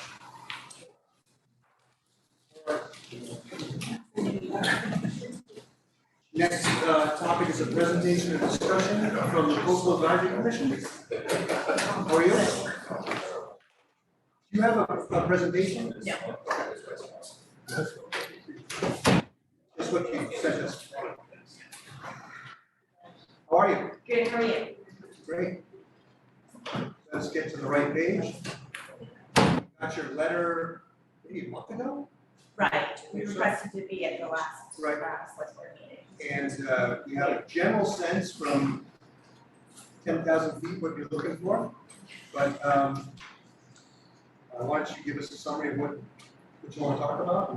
I really like Jim to, Yeah. So, Jim, I've been running, lane. Jill's been very gracious. She almost missed the meeting, so we elected her chair. So Louise Bundy shared this throughout most of the pandemic. When we came back from the pandemic, we were trying to get reorganized. We have a great coastal management officer, Corey Miles, who's here with us. And Kyle has kept his in this to Cowboys, so we've had great staff. But we were going over the charge that the board, the select board passed in 2017. And we are remiss, we're supposed to be reporting to you quarterly. We haven't done that. And over the past 2 years of the pandemic, we've gone through a number of planning processes with consultants. So as you know, we have Scituate 2070, we've got harbor resiliency plan, coastal resiliency plan. So, and we were here a few months ago, I think it was March, when Kevin presented his case for $16 million for seawall repairs. And I think that's just to repair the seawalls we have. That isn't to do anything new, right? So we were looking at our charge and trying to be responsible. And looking at the need for the $16 million, that we thought we should come and talk to you about it. And sort of figure out what's next. We're supposed to also do an annual town report, which I don't think we've done anytime recently. But we do have all those studies that we've done over the past few years. So this was just a chance to reorganize. Chief has been walking the walls. We know how bad they are down Oceanside and Sand Hills. And we just wondered what the plan might be going forward. I don't know that we have any chance of getting the $16 million all at once from the feds or the state government, but I think there should be a plan for going forward and what that plan will be. So we thought one way to start, without stepping on anybody's toes, we have a current congressman, we will have a new congressman in January. So one thought would be to get them both here and start sort of getting ourselves aligned with some of that federal money. We don't want to go out and swim outside our lane. Actually, I wanted to begin this by saying we were sitting on the dock of the bay, watching the tide go away, when we decided we better start doing a series about our job. But I was trying to get too well with that, so here we are. So we have this charge, this challenge. We have all this need. We're hearing warnings about astronomical high tides this week. And I'm just wondering what the next steps are. Good question. I will say this before I let the board open.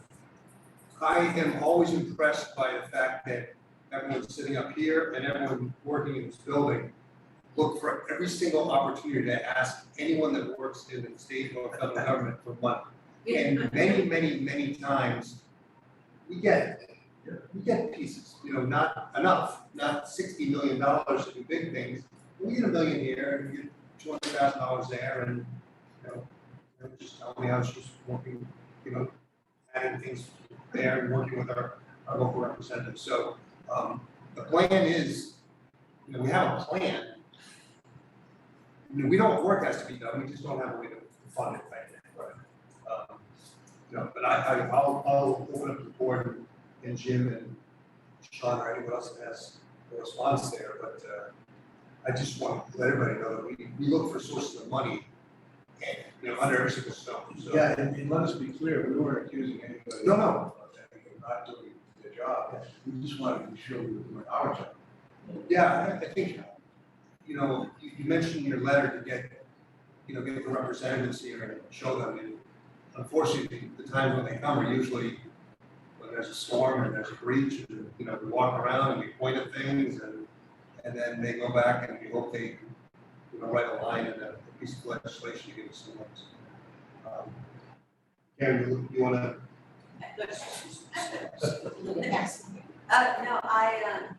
first, thank you for reading your charge and reviewing it. I think it's, it's a really good example. I mean, we all kind of went sideways at it during the pandemic, and it's a perfect example of sort of getting back in order and taking,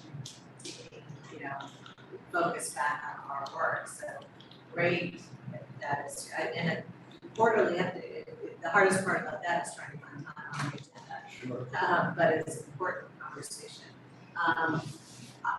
I think that in our unusual circumstances where there is a lot of money going around for these big ticket things, I would think that a invitation to delegation, not just on this priority, but on the water treatment plant, on the things that those big hospitals would just, it would not hurt to have a Scituate priority day for them to look at, just for that stuff. Jim does an outstanding, and they both do a great job of informing them when they ask, but, I think it's a great suggestion, and given the climate we have it now, good for that. But I do think it should be more than just, it should encompass all of the things that are with us reports. We've got them already prioritized. There's a lot going on. Yeah. So I sort of a bear to wrangle to the ground, but it's worthwhile. So. Anyone have that? Yeah, I agree, but I personally would like us to be very specific if we're inviting a congressional delegation here as to, we need help getting the Army Corps of Engineers to really be more aggressive about the seawall down at Cedar Point. We just gave them more money for design, so at least we know they're still thinking about us. But, if we could ask our congressional delegation to put more pressure, we have these projects that are in the queue, 3 or 4 of them for FEMA funds, right? Well, it's probably about $20 million by the time everything's done, we've got to work. So, we could invite them down, we could take a tour of all of the various projects that we not only have in the queue, but that we think should be in the queue, including the North Scituate Beach Nourishment Project, which CPC is not inclined to do that project. They gave money to the town to get all the permitting done, et cetera, but in terms of dumping sand on that beach. But, that's a prime example to me of where federal government could be, helpful. So, Permits are also expired. right, so that to me would be an immediate ask, an immediate. And again, I like to be very specific with people instead of just saying, come look at everything, and it becomes overwhelming because we need $100 million worth of, coastal protection. So the North Situate Beach thing, I think, is a really good example of, that would be a great place, a great ask, frankly, and to ask them to speed up the FEMA money, speed up the Army Corps of Engineers. Chief and I were on the hazard mitigation planning team, about 14 months, I think, meetings, to identify those 42 areas along the road. And you approved it, NEMA approved it, FEMA just approved it, so now we are qualified for those FEMA funds again in the next 5 years, so it's a great point to get them here and start talking. Yeah, but we're doing our part, now we need you to do your part. So, but I greatly appreciate the work you do. It's so big, it's so big. One thing I will add before I go more is, you know, when we do get FEMA money, it still costs us money. You know, it costs 25% of whatever we're doing, so we went through this at the last budget session, you know, yes, all this stuff has to be done, but FEMA's giving us 40 million, but we still have to come up with, you know, our piece. Yeah, no, so thank you for coming forward and bringing it up, and I think, you know, with the transition of Kyle to Corey, COVID, Louise leaving, a lot of momentum was lost, but there was still a lot of studies that were done kind of in that time too, in hazard mitigation. And to me, where I see the disconnect is we don't have a prioritization list really, you know, from a full coastal, we have it in documents, but I would love to see the Coastal Advisory Commission spend a couple of meetings and take a look at those documents and come back and say, you know, yes, FEMA money, whatever, and really prioritize those different projects so that if we are going to invite a delegation here, that we're very specific in our ask, because we can't just say, hey, look, you know, we've got 100, because we know that number in 2017 was $100 million. So what is it now, right? Is it 200 million? I don't know, right? It's a big ask for everything. So what are those priorities from the hazard, from the vulnerability report, which I have not read in detail. So I don't know what the most vulnerable spot is. Is it harbor, you know, what is it? So to help prioritize that, working with, you know, Sean and Ken, because I feel like we get the prioritization schedule from DPW, but maybe not necessarily from a holistic view of our entire coastline. Which we've done the work to have the data, but we haven't done a full prioritization. Does that make sense? Am I clear? Like, No, you have to prioritize. Yeah. I think they prioritized through studies and evaluations that the harbor was the biggest Right. place that we had to protect. So that, you know, and obviously the businesses down there, I know about 3 years ago, Jim and Kevin and I and we were in Boston, the State House, and they're talking about Boston itself, probably building a gate across the Castle Island over to the airport to protect the infrastructure, and trying to think of something on a small scale, maybe down here in the inner harbor instead of the outer harbor, that would maybe be cost effective to try to get grant money to protect the whole of the harbor. You know, instead of doing 7 or 8 different projects, see you all here, this and that, try to do something across. Well, we also are, we have to protect homes too, right? So we have to cover with all that as well. But that would be my recommendation, just to kind of, you know, go back maybe the next couple of meetings, wrap our heads together, and I'm happy to attend, and Karen, maybe share the liaison, and whatever technical guide and come up with a tighter ask. I think the national communication is a place to start. And I think your committee has to agree on that, like, the 3 of you can't decide that, right? So you have to go back and have Corey there too, and talk with everybody, and that's the recommendation, and that's what we use next, and that's, you know, we go from there. That committee was really born out of bringing everybody together, getting the communication out there, getting the advocacy out there, and to your point, finding the financial means to do all this. So Also in the challenge, is a, I don't know if it's a hope or a plan, that this commission will be regional in nature at some point, and link up with surrounding towns for a regional coastal advisory. yeah, you know, when Jim Cantwell was a representative, that kind of started to take hold. And again, he moved on, it was a big priority within Seawall funds, and that momentum has sort of dissipate, but not a bad idea to try to be We have Congressman Keating on the south, Steve just keeps thinking on the north. We've got two Congressmen. Yeah. So it should be twice the power. Yeah, I would say, Lynch has been here several times over the years during storms, but Congressman Keating being more new to our district probably hasn't seen what happens to us in the storms. So He's got vacation, so I mean. no, I know, I'm just saying, he hasn't done the tour, he hasn't, They've all walked been the here walls. since 2010, since we had the 60-foot breach, they all came down, but a handful of times and stayed by, it's. Frustrating. So I think, might well take it. Yeah. I think We you're, work together, yeah. yeah, all good points, we tend to be very reactive with use of these funds in our kind of, protection plans instead of proactive, and who knows, we're a target, next one either hits and it's here, and that's the one that has to be fixed, so. Like I think Jim said, that we do have plans, we do know what walls we need to fix. We do know, we brought people in to look at our policies and to give us plans, and some people like them and some people don't like them, and, We don't so, need any more consultants, we just need to prioritize and move forward. and work on a lot of good work. Exactly. Could you have anything to add? Well, now that we have a FEMA approved hazard mitigation plan, we are eligible to apply for hazard mitigation grant funds going forward in that program.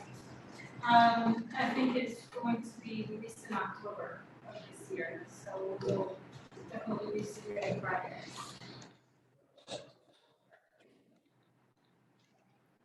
Get new chairs here someday. After that, Can I ask one operational question to the committee? Are you getting good participation now that you're meeting again with COVID? This is the time when we appoint new community members, so if there are folks that aren't showing up, I think you gotta let us know so we can put people, and I don't know either way. I'm not making any assumptions, I'm just saying, I know when communities go dormant for a while, it's hard to kind of get it back up and running, so thank you. There are, of course, a few people that come to the meetings. So let's reach out and make sure everybody that's on there still wants to be active, because you need that help, it's a lot of work. And there are a lot of new folks in town that wanna do that type of volunteer work, so. I can send them the list of people The that I list. have a record, and we can also send them the charge and the word if there's changes they wanna make to the charge. Yeah. Great, well, I will, we can talk about this all night. I don't know that you got what you wanted from us. I think we did. Well, we have, for your suggestion, we have something to Given prioritize. us some work to do, you heard us, that was a good thing. Say no to anything, so. I think you have the support of the full board, and for decades, right? This was brought up with Rick Murray back in, he was kind of forward thinking and said, we've got to start looking at this stuff 15 years ago. So, we're glad we have people that want to look at it and pursue it and look into things. I think we need to have a plan, like many of you said, a real actionable plan and target it. I mean, it's just one step at a time, right? This is what we want to fix first. Let's get $2 million for this. Use us as a resource, that's. Well, what are we using? That was good, that turnaround. So, we want you to come, you look at it from a different perspective and say, okay, here's what we think priorities are, and here's what we can do, and then work with the town officials to try and, fund them. So we could communicate by email, and start looking at priorities and suggestions. We don't have to. Who's the liaison, the two of you? Yeah. If I understood your question correctly, you can't really talk to your committee via email, you've got. No, we Right, yeah. you can't do that, that's against We the meet and law. sort of start a meeting on some priorities, the way to inform you about our Yeah, priorities. you have to do it By, as a formal meeting. yeah, we'll take votes. I mean, one of you or a couple of you can certainly leak the information and bring it forward, but we can't start tossing it out there. Go through our liaisons, Violating so open meeting laws. we would go through the liaisons, you and Karen, right? Yeah, absolutely, yeah. Yeah, you can email them and ask them. Call. Happy to meet you. And, you know, we should be, you know, the charge says quarterly, so, and the weeks go quick, so. Yeah. You know, we can certainly meet again and review stuff and, you know, get some sort of direction and get feedback from the town as well. Sounds good. Good, thanks for coming in. Thank you. Yes. Thanks for all your interest too, all.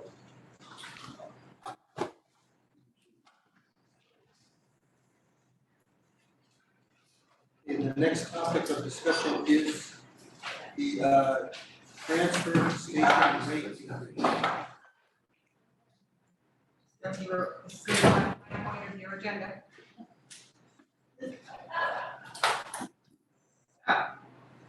As the same was with our sewer and water rate discussions, the longer we wait, the more bad news I have to share. So, prefacing it that way. Sean's with us today, to go over it. Similar to what's going on in the other two enterprise funds, there are certain things that are driving rate increases. In the transfer station, it's no surprise to you that it's the operational cost from hauling costs. We have debt service now, we have retired all the debt, but we've been buying equipment because the equipment is old and needs to be replaced. We have some contractual increases, fuel costs, as everyone knows. And there is a future need for a staff person, which we'll get into. Capital projects in the queue, truck security improvements, facility improvements. The additional person that we talked about, and Sean can speak more to this, is there is right now highway and public grounds personnel have to cover if there's a vacancy during the week, they need 4 to run, and there's only 4 people up there. If on the days when we're open on the weekend, that's an overtime cost. So transfer station enterprise has to pay overtime to cover sick, vacation, personal, or any other grants of leave on weekends. And as you know, we're short on bodies, so sometimes there's just not enough bodies to go around to deal with this. And that leads to a negative impact on our revenues because of lack of enforcement. And Sean's always down there, Can we go looking back over the scale. Can we go, oh, so you think it's enforcement on the scale? That would be one place where you could lose it. Even just as early as last week, down up back, one of the piles I started to look something a little fishy, and the more I dug into the pile that was recently dumped, there were tires, an air conditioner, and a television that should have had payments up front, and it was buried in the trailer. But there wasn't anybody up back to see what's below the dump. Because the guy can't leave the gate, the recycling guy is catching people. You saw that in the back then? No, back with the C and D, so we went Oh, over yeah, the yeah, scale. And then we send them around back, so the large ones, so they don't fill the bins up front, the smaller stuff. And they go up and put that in the trailer. I just happen to walk around and watch people. That's what I found at the bottom of the pile, I started to look for it, so. I think that happens all over. Propane tanks end up in the garbage bags, that's not only dangerous for us, but they're in, here and there, you see. Yeah, Enforcement stuff. I guess I just asked because I'd be surprised. I think that happens all the time. Right. And, you know, I do think that would be like a revenue driver or an expense. Now, they paid the poundage rate because it was in the trailer, which is the 15 cents a pound. But some of those specialty items are a little bit of a higher cost when we're charged more to handle it. Right. When it's picked up, something with 3 on or things like that. So any other, You bring it down to the transfer station. give your chair, chance to find your chair. Put the order That's interesting. There has been a decrease in revenues from recyclables, as well as an increase in cost for disposal of recyclables, and we'll get more into that. The C&D cost, as you know, from awarded contracts, that's right now $130 a ton, which is an 18% increase over the prior contract. Household trash, we just got our increase on January 1st, that was a 4% increase. And now we have a special thing that they've added on to it, they added a fuel surcharge of $1.25 a ton. That's special times. So that's yet another increase that's going on, that wasn't expected in the transfer station enterprise. We still need to invest in some equipment. The yard jockey that was approved has finally arrived. I saw a picture, adorable. You have to, if you don't know what a yard jockey is, and you see a yard jockey, it's the little things in life. That's why Kevin takes me out the truck every now and then to show me things. Ooh, she gets excited. So the yard jockey was excited. The loader that was approved, we're incurring short-term interest on that. We still have the truck facility and security improvements that we talked about. So what you have on screen is just our revenue, and I updated this between the two presentations, so you can see where the revenue was. We had informed the board before that we knew that there was gonna be a spike in the stickers in fiscal 21, and that was due to COVID. They were waiting people through, so they didn't, not everyone got their sticker in April of 2020, April of 2021. So that's why there's that skew in 2021. It's not that we sold tons and tons of stickers, it's fiscal 20 rollover. And so the 2022 number is more around where we would expect it to be. Trash bags are good, everything else is looking good. We did have our C&D is lower than we expected, and that's because the scale was broken, the scale was up and running now, so all good things. Hauling costs, just so you can see what's going on with the hauling costs, they are going up. That fiscal 2022 year to date, we are still missing multiple hauling costs that we would expect. I think since I've done this presentation, at least another $50,000 or more in bills have come in. As we say, they're just not billing you timely. One of our contractors used to bill us per load, and now they're billing at the end of the month. So a little anticipation there, especially at the end of June, and we don't get the CMAS bill until July. This is where the money is going for all these hauling costs, as you already know, recycling, C&D, that's the biggest driver. There are two red arrows there because those are the updates to this presentation that were made since it was sent out to you. The first one is GM Framingham. If you recall on the news, there was a 3-alarm fire in Milford at a mattress recycling company. Guess whose recycling company that is? That's our mattress recycling company. So that's potentially going to be problematic for us. And then we received this week a letter from the company that bought New England Recycling telling us that they were going to be making increases. They are going to honor our contracts for the end of the contract, which is November, but this is laying the groundwork and we should expect an increase when we look at how to bid for that contract. Fun updates. Again, just our tonnage, and the reason the tonnage is off for C&D in 22 is because of the it was broken in February, March scale.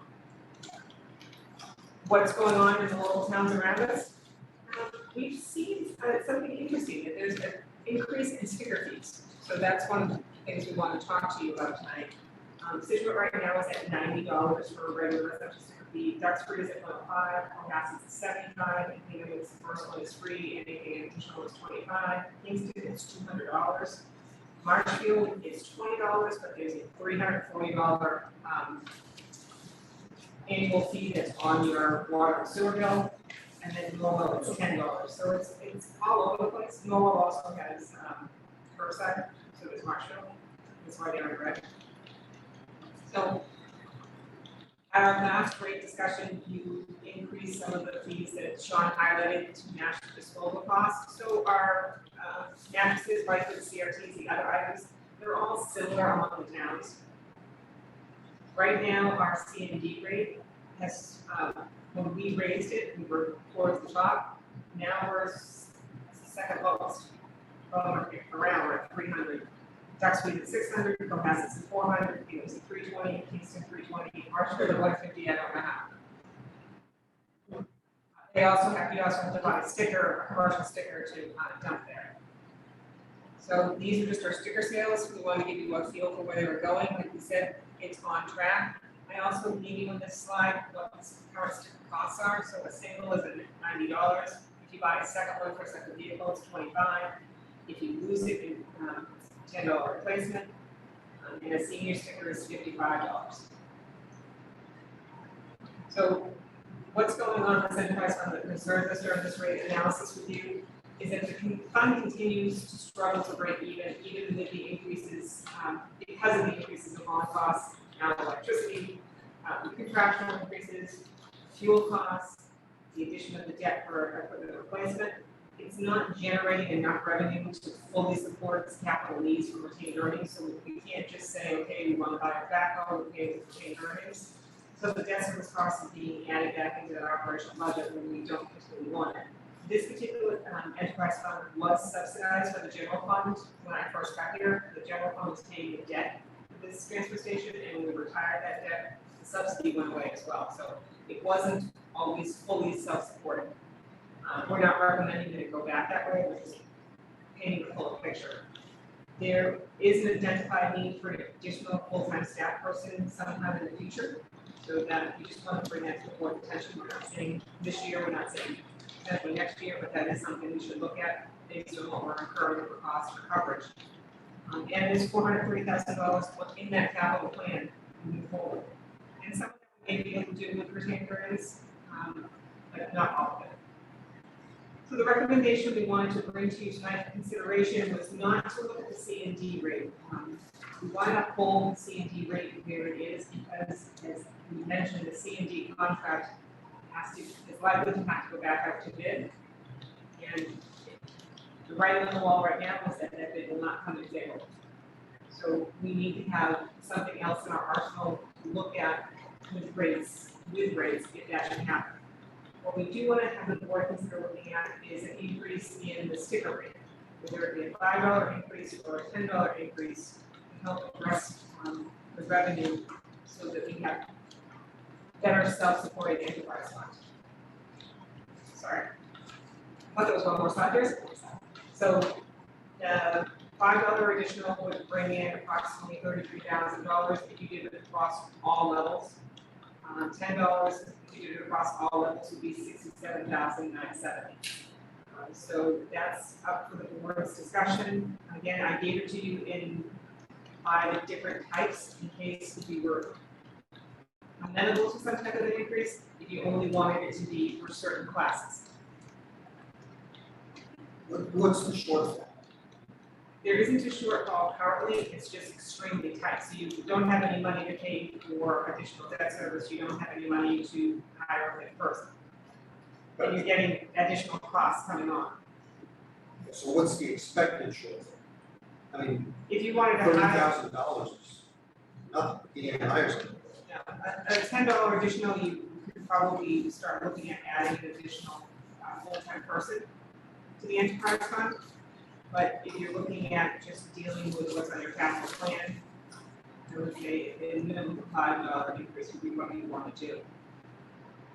What is the expected shortfall with the costs that are gonna increase and if you need to hire? I mean, you can't have 4 employees if you need 4 employees to run it. I mean, people are gonna be out sick. And that's what we're currently doing. Right, so what's the number that you want?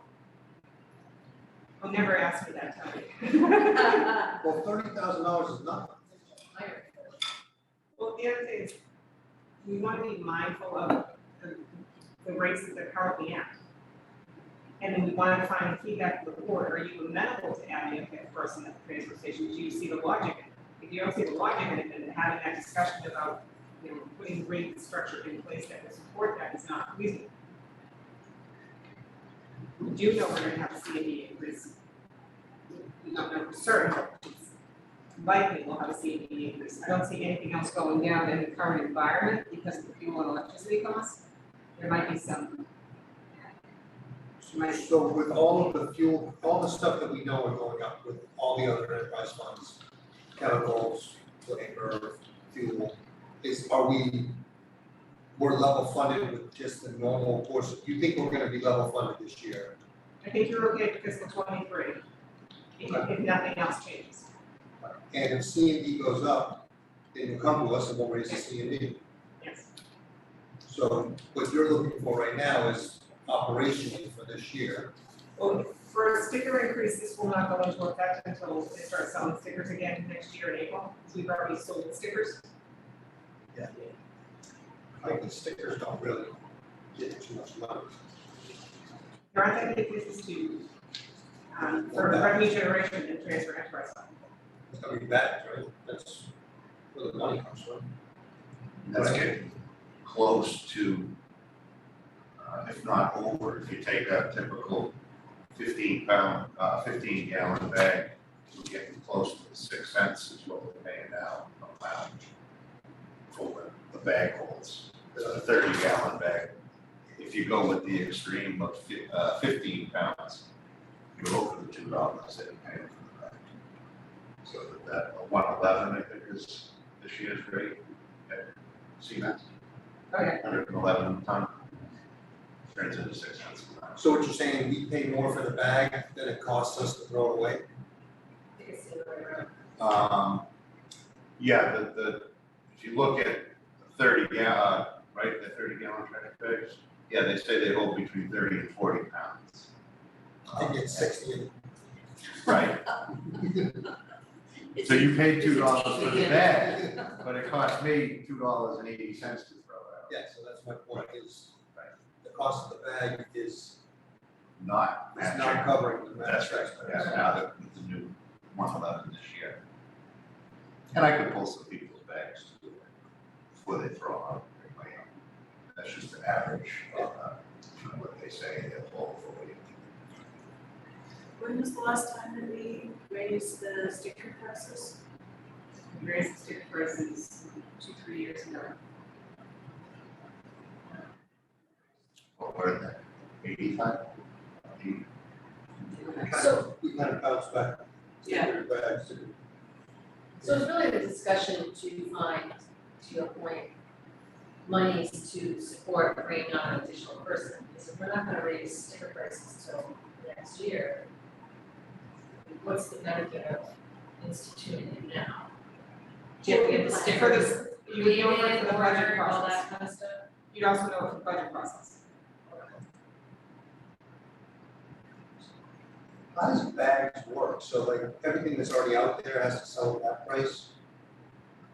I don't think everything that's out there has to sell that price, you can change the price, but all of the vendors that are selling them, and all the supermarkets and all those, they all have to be notified of changing price. The only issue, my concern would be whether or not people would, not use the bags the way they're supposed to. And also that you're outpricing some of your other communities. Doesn't mean that it's not still costing us more money and it's not the way to go.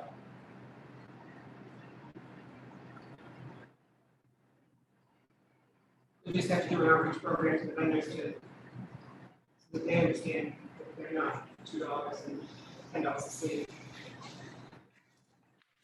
CRT, sorry. A cathode ray tube. A what? Computer. They still have A them? cathode ray tube or a computer. Television. The old televisions, yeah. I'm old enough to have taken that computer class. The good thing, I'm starting to see more flat screens in that trailer than I am. I got it. Probably get more, I can get more in. Big ones that take 2 people to carry. They're light, that's for sure. And we pay by weight. Jeff, any comments? I do. Speak up. I think knowing that, we're getting squeezed, and we've talked about it a bunch of times. We do get to increase the sticker prices now so that we can build it into the budget process, whether we end up with an additional person or whether it's a cushion for those things that are gonna cost more than we think they're gonna cost. It's proven. And the analysis, of course, is as thorough as it always is. My concern would be raising the senior sticker price. I've got feedback from the Council on Aging on lots of concerns in the senior community that they're getting squeezed left, right, and center. So I would hesitate to touch that fee at this point. May I ask a point of clarification? Are you factoring in your math for all sticker or just for general resident? Like, where are you factoring that math, what's the senior? For all of them. All of them, okay. And but I to Karen's point, I think in our last increase, you held the senior sticker. Yeah. Right. Sorry, Matt, to interrupt. I forgot. Third of them are seniors, or a quarter of them, so. Well, yeah, so it's a good chunk. Or maybe, if we pulled it to 5, if we had, I forgotten that we did not raise them last time. But I would say, I would agree with you not to raise that, even, you know. You would potentially increase the household trash ordinance or trash barrels in there, right? Still ends up there. And some towns have a second sticker at the same price as the original sticker. They don't offer a reduced second vehicle. Just So for additional, information, yeah. right, the $25 per second. I think that's No, that's a good point, actually, because I didn't know it, but if you were, you know, running a landscaping company in town, are you buying the first sticker for $90, and then if you've got a fleet of 5 or 6 trucks, are you only paying the $25? I would have to confirm that, but I would assume the treasurer is logging in under the business address. We should give it one address as a second vehicle. We think of it more of households. Because honestly, Paul, it looks like you're only, well, that additional sticker, to me, I mean, we have 2 stickers in my house, but that's only because I don't wanna have to wait for my husband to decide he's going, and I decide I'm going. But, if we had to pay $90 for 2 stickers, I'd do it, if that's what I want.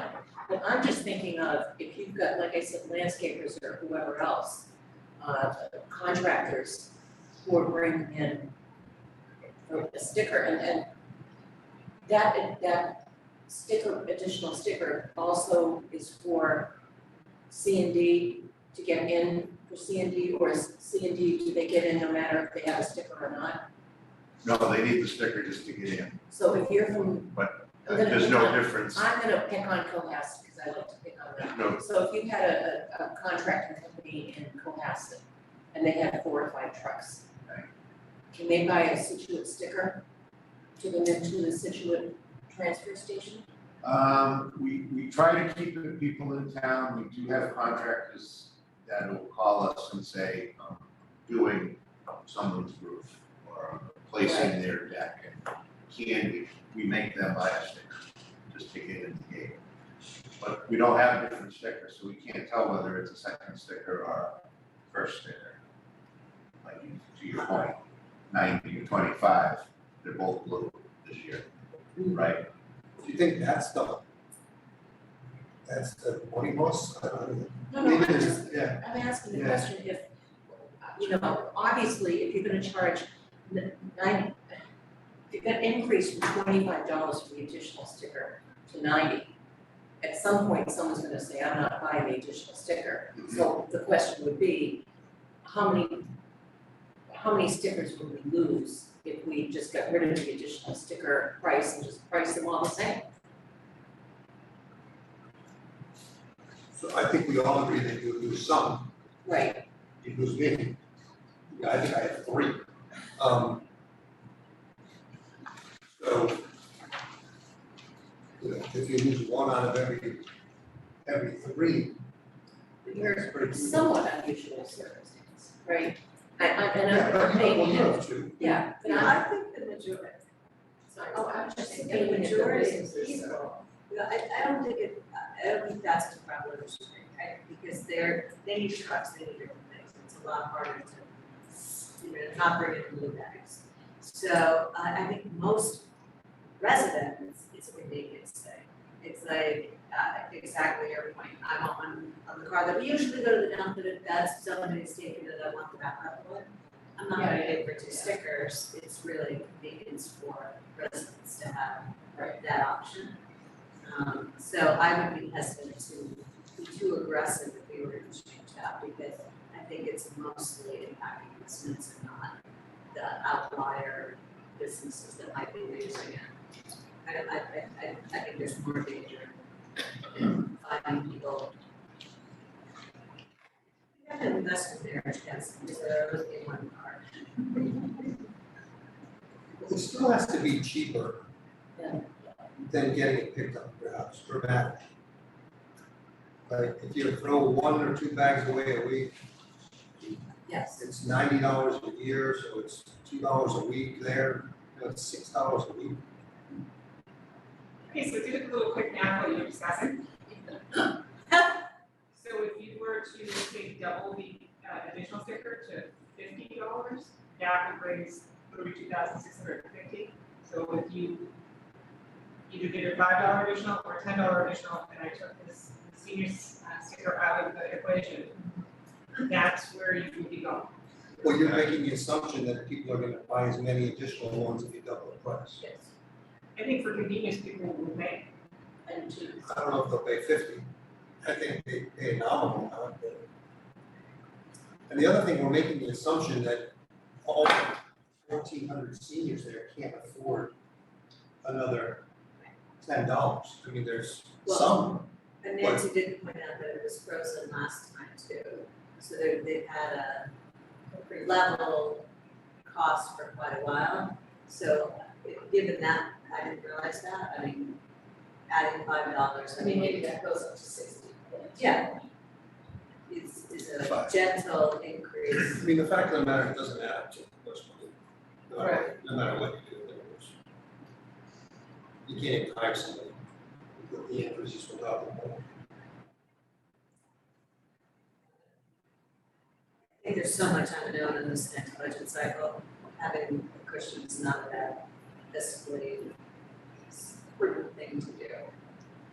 If we're lucky, maybe we can get somebody better. Do you think we can do some sort of, I mean, in case you get some sort of push, but we're gonna have to raise the rates at some point.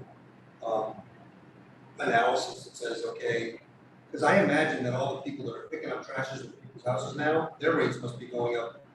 Oh, they're not taking it in.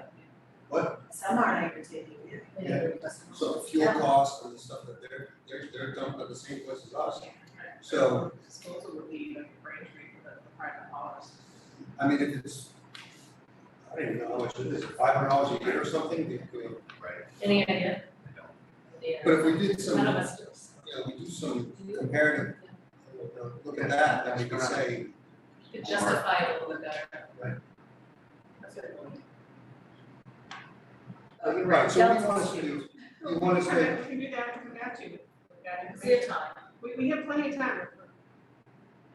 So- I never expect you to do the first one. so the one thing I wanna ask is, Sean, how desperately do we need a new employee?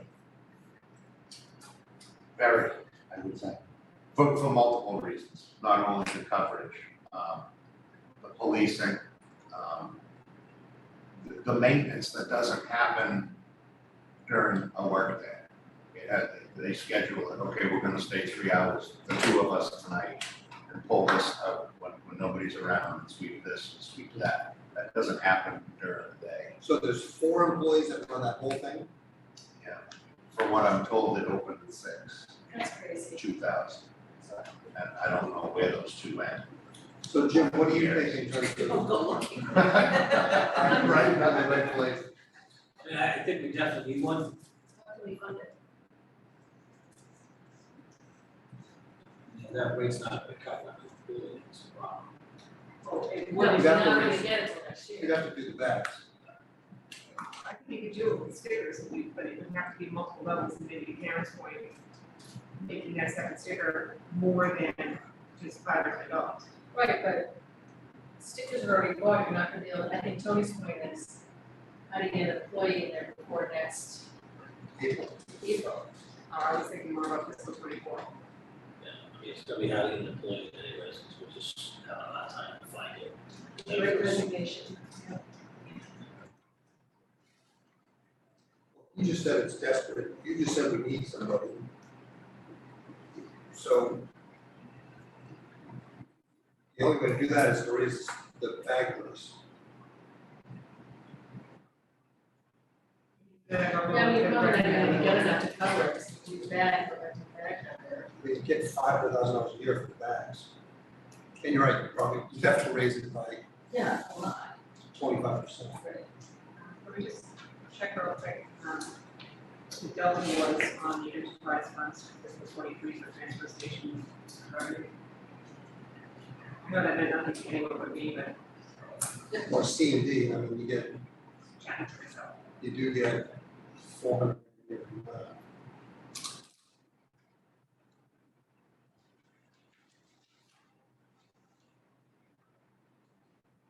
And the other thing you might look at is that That's an annoying price increase, right? Because every time, you can pay the sticker one time and that's fine, and then you go down, now you gotta buy the bags, and every time you turn around, you're buying, you know, $100, whatever, you buy bags, I buy them occasionally. But we just found out that the bag doesn't pay for itself. All the more reason why Sure, you good should. packer. What's that? If you're a good packer. But what's funny is, I see everybody has bags inside the blue bag. They don't wanna pay $2 for the blue one, but they'll buy a box of the hefties, Because you. And not- you do. right? Yeah, no, You need to right? have- You can't just put a blue bag in your trash bag. Oh, they eat stuff as much. I don't think they're old. Well, it's, we got a trash compactor, so that makes it really heavy. Well, if we did a 10% increase on the bags, which is only 20 cents, right? You gotta do it so it adds up to. Well, it brings in like $54,000 if you do that on 546, right? And we just have to, How much are the bags for $10 now, $20? The large, $2 each, and they come in rolls of 10, so 20. $22. The math is easy, right? Yeah, it's 10 or 20, or 1 or 2. Yeah. No change down there. it just has to be an even number for the retailers, so.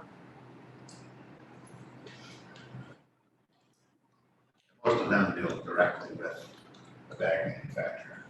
I don't think that people are gonna care about 10 cents a bag. I mean, maybe you go to $2.50 a bag. What will that? That's what, I mean, we 25, can, you know, we can definitely $25 for. pull some numbers so that we can talk next time.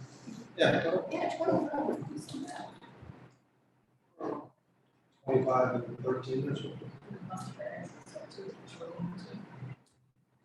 And they did, when there was a resident Yes. problem, you know, and there was a shortage. I was saying that, you know, with the cost of petroleum, and that's gonna impact the cost of plastic as well, so, you know, maybe you guys to stay ahead of that. Karen had a good point though, I mean, maybe, is there a size of bag that people can not have to put another bag in? You know, what size is that glad bag that you put in your thing that you then throw in your blue bag? Well, it's a smaller blue bag, really, right, it fits into most, I think because it's, there are two sizes.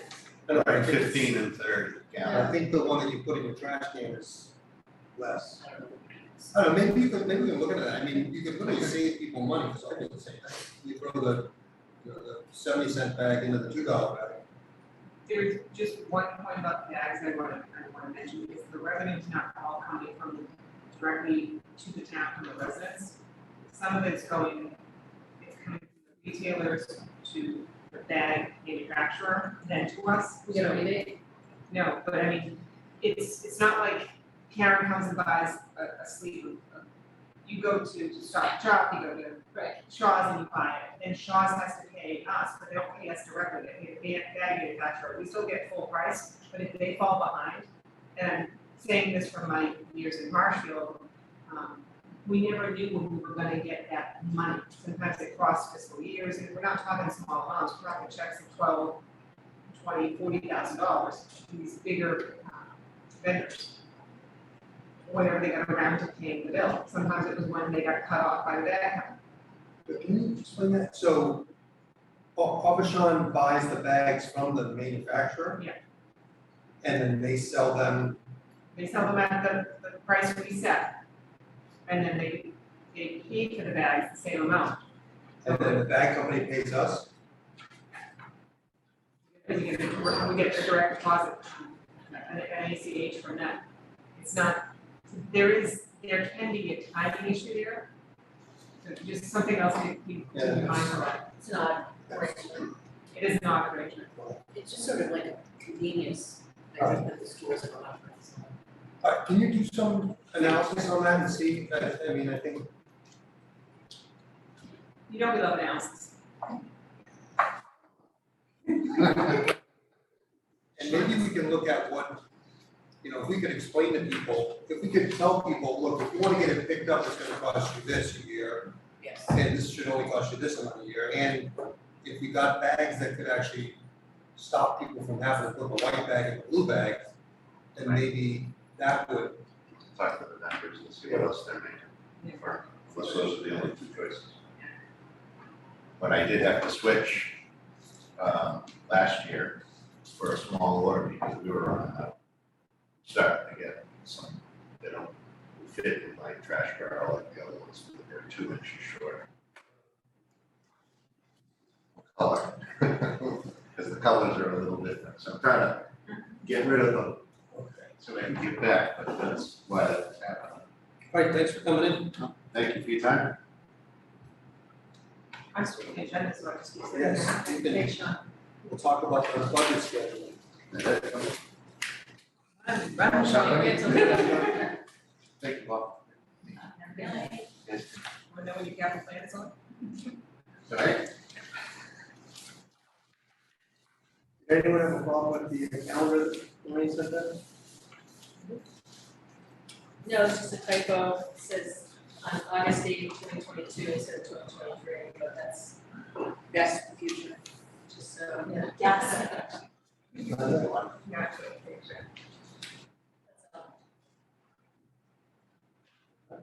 Move to approve the 2023 select board meeting schedule with the August 8th, 2022 date changed to August 8th, 2023. Second, and Mr. Curran, all in favor? Great, and now we have the budget calendar that needs to be pulled together. Can never be in enough fiscal years at once. So this Anything change? Yes, this significantly backs up the process. The feedback from the board last year was that you felt rushed. That you didn't have sufficient time to make decisions or make recommendations. So we backed everything up. I did review this with Chris Parrish, the capital planning committee chair, and he's okay with his dates. That's right, there are dates for that committee on this calendar. Basically, they would be presenting to you in January. And this is having looked at some of the charter, potential charter changes. Yeah. So I did see that from Karen's to try to incorporate as much of that as possible. But as you can see, capital planning would start next month in August. The plan would come to you and just roll out in October when it would go to capital planning, they would go through all theirs. You would have your first fiscal 24 budget presentation on November 8th. So you would have significant budgets before we go into the new year. And even with backing it up that much, you're still meeting in January and February. And that's not accounting for bad weather. Trying not to have capital planning, community preservation, and the school budget and such or those all on the same night. Break them up a little bit. I did add some real specific language in there about warrant, final warrant language. That was a real problem, and has been a problem that we have placeholders, we don't have a language. And no one can make any decisions, no one can have any discussions because there isn't any language to go on. And that's why tonight in your packet, you have draft warrants, special town meetings, so you can actually see what you're potentially putting on or not putting on. So, yes, this hopefully will make it easier for you, and your agendas will not be so jam-packed, but you will be starting the process a lot earlier, so we will likely sometime in late spring. Financial forecast will meet after the governor's budget comes out, after the health insurance number comes out, and there might be a true up. Okay, any questions? I have an observation. The planning board doesn't appear to be in here because I think it's covered under non-monetary articles, would that be right? Do you mean the budget itself, or? Well, I'm talking about, Planning articles, yes, and non-monetary articles. because we did run into a situation, as you know, Nancy, between the advisory board and the select board and the planning board in terms of, their articles. So I realize that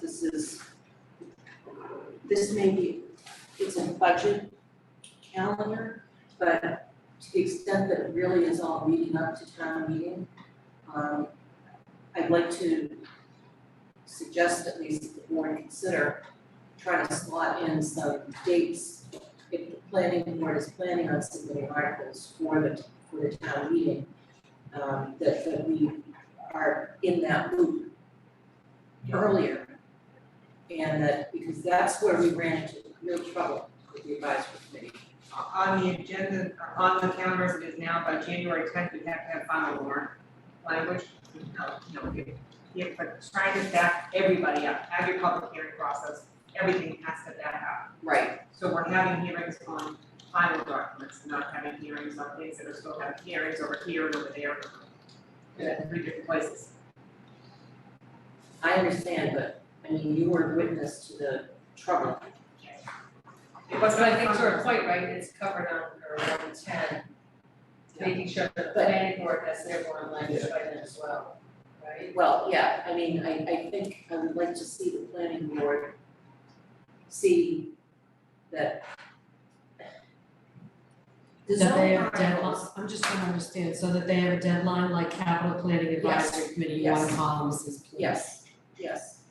Because the zoning articles caused all kinds of controversy and trouble and, you know, and I understand that they've got all their issues related to public hearings and everything, but we got jammed up last year and they weren't happy, nobody was happy.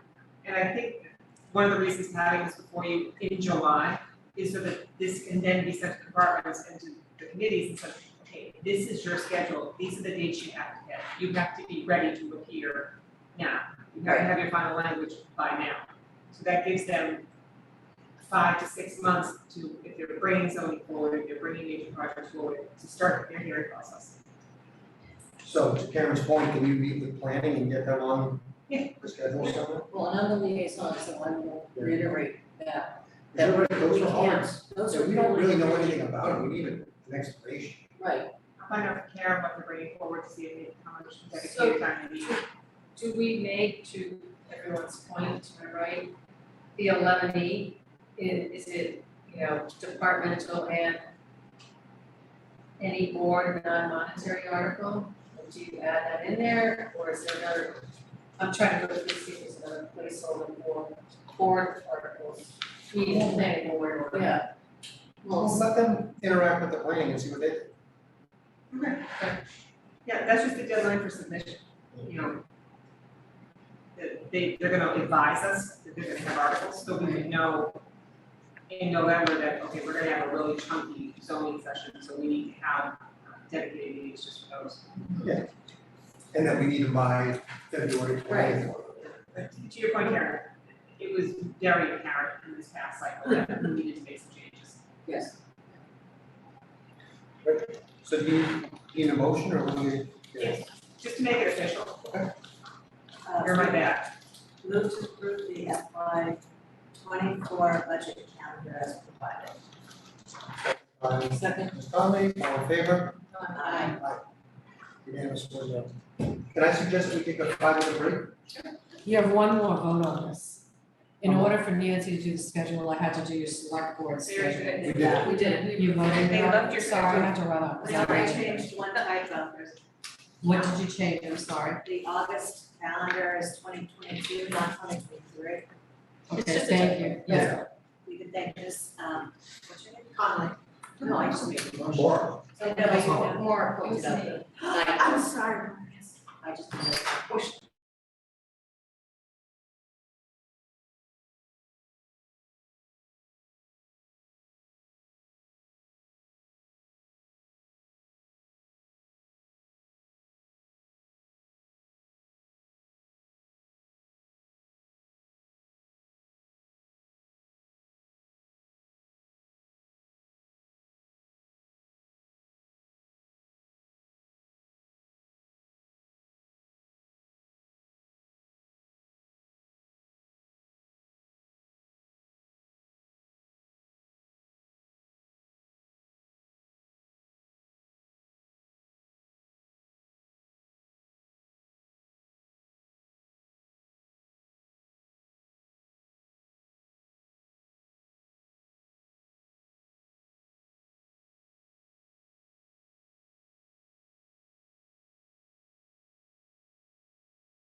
Okay, now we're going over the vote, discuss and vote special town meeting warrant articles.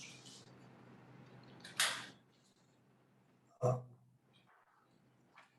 they have to be voted tonight? You're only voting whether or not you want them on the warrant, because technically I was supposed to give this to the advisory committee on July 1st. Do that if you don't know what's gonna be on there. You're not making the recommendations. What do they have, because Andrew's not here tonight, so I do need you to vote because I need to get advisory committee at least, and I also then need to give the capital planning committee, and community preservation needs to know their marching orders as well. so, yes. Please. Did you want me to write down them, or do you? Sure. Okay, so Article 1, citing of the new water treatment plant. Article 2, unpaid bills, right now there aren't any. Look at that. We're still in fiscal year. Yay for us. Article 3 is 2023 budget reconciliations, and this is a bulky item, a bulky article. I don't think it's gonna get any bigger than it is now, but it is addressing what you had in your last discussion of the sewer rates. So this is us putting money back into the sewer enterprise fund. And this financial forecast met last night, so this is reflecting what the financial forecast was as well. Article 4 is the transfers to reserves.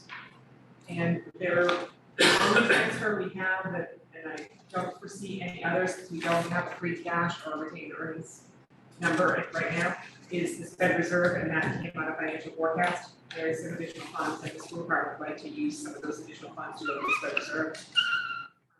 One of the ones I really want your feedback on is the capital improvement plan. There are 5 things that have come forward that would go to the capital planning committee if the select board supports that. We already know about the Cole Parkway Arena. David might brief you on that already. The Jenkins School roof, this was on the capital plan for fiscal 23. We deferred it to fiscal 24 because it's too young to qualify for MSBA funds.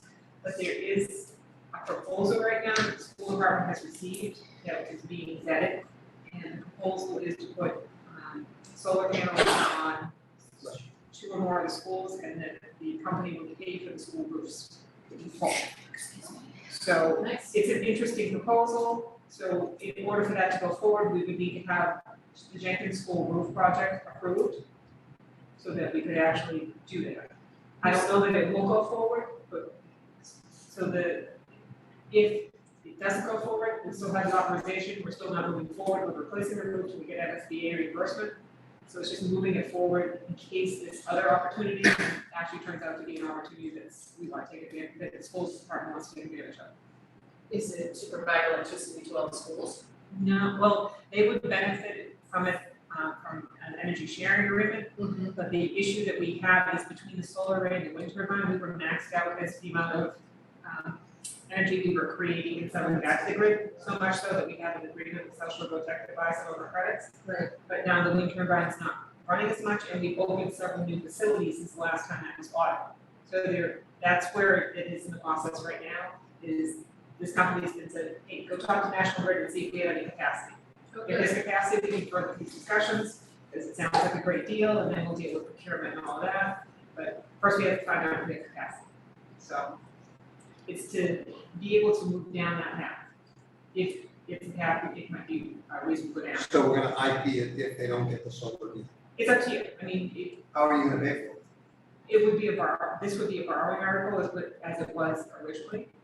And I think the same understanding that you have with the school now is that like a high school roof isn't up to bid. It's on a statement of interest from the MSBA until we get accepted to that program. Same thing with Jenkins. Yes. That's right. Is there a finance director in the schools yet? Yes, Dr. Dutch has been, Oh, I thought he was leaving. they did a search and he has been rehired. Oh, really? Because the last thing I heard, he was gone. Yeah. I didn't hear that. As far as I know, he's done. Okay. All right. Thank you. The town share, so the police department is applying for a grant for a new safe boat. The boat is over $500,000. The grant has a 75% match. Why do we need another quote? Another quote. They're replacing. Not that. be another no. Okay. That's what I'm saying, like, the plan would, it would replace the current safe boat that we have. Okay. And the plan would be, would front the money up front. If we got the new boat, we'd sell the old boat. Okay. And then that money would go back into the Not general fund. added. No, that was a conversation I had with Chief Stewart, it's a conversation I had with Chief Thompson. We're not adding to the Navy. If we replace the boat, we'll replace the boat. Boat we have is an older boat, it's in good shape, but if we get it up to the, Right. a brand new boat with a grant, then we would just sell the old boat. Okay. An ambulance, this is marked as questionable because this, the reason that Chief Murphy asked that this be put on to special is because of the lead time in getting ambulances. So this is on the fiscal 24 capital plan, that's where it's slated. He just wants to back it up 6 months so that he can order it earlier because it's taking 12 to 15 months for the outfitting, and that's after they get the chassis. And that's up to you if you see fit or you just want it to stay, it's taking it out of cycle. If you want it to stay in cycle for any of these, then. And that's, we're not adding an ambulance. No, this would be to replace an ambulance, The old one gets sold, like the old boat. you know, traded in. Thank you. Sorry. And this is gonna be debt, none of this is free cash. Ambulance we could do as free cash. I'm assuming we're gonna have from what I can see right now, we have sufficient free cash. The safe boat, the grant share would be free cash. If they don't get the grant, then you could repurpose it with something else. The Cole Parkway Marina dock replacement is debt supported by Waterways Enterprise, but they didn't mention it, but they would also seek to go back to Seaport Economic Advisory Council for an amendment to their grant. And the Jenkins rules could be free, we don't know. Nothing's free in this life, but you know. I was just gonna, The final one, I talked to Kevin and Sean and Jim about putting this on, based on what's been going on at the water treatment plant. The board is well aware, there's been several critical failures. The latest one was the track back system. And the last time the track back system was repaired was during the emergency repairs back in early 2019. At that time, it was $100,000 to repair it. Those repairs were for 3 to 5 years. It's 3 years in. So all these things that had emergency repairs are beginning to fail again. Cargo was another issue we had. So this is just to have $250,000 available for emergency repairs. We had nowhere to go if they needed the $100,000. There's not enough emergency reserve at that price fund. We're not in a town meeting where we could get retained earnings. They had enough turnbacks in their budget because of the Marshall water bills and the debt payment come due, that we could have done this if we had to, but any other time, no, we wouldn't be able to. So this is just to have emergency repair money available. And are you gonna take it from retained earnings? What's our policy for, I can't remember, but I can go back over the charter from accessing stabilization for emergency? Does it still have to go for the town meeting? Yeah, you can't touch a stabilization from the, Yeah. and that's why we were trying to build into all the enterprise funds, so emergency reserve, just like the general fund does, that the advisory committee could go from. And water has one, but it's only 25,000, so it can help, but it wouldn't be able to deal with this. I just forget, we have that. So those are the 5 projects that I would ask the board to consider if you want those to go forward to capital plan to consider, or not. Article 6, I had a thought, and I think we'll probably take this thought off based on the capital plan. For the rescission of debt, the board was very concerned, especially you told me about the FEMA projects that we had on the capital plan that were funded by debt. So this would be to take some of the free cash that would be certified and rescind, amend that article, amend that vote. So rather than it be borrowing, it would be from free cash. But since we don't know what our free cash number is yet, and we have this other things in capital plan, I would be fine if we just let this article go away. If we had great free cash, we could talk about it again in the spring. That was the thought process, why it was there. Community preservation, I have heard from Emily today, and he scheduled a time to come to the board on August 9th to present these 8 projects that they're having hearings on now. And they may not all come forward, but these are the 8 applications that they received. Karen, Joseph, provided me, which was very helpful for communication. Ahead of time, letting you know that these articles are coming and the language for them, so we have really good language on the 3 zoning bylaws. There is a planning board hearing this Thursday on these articles.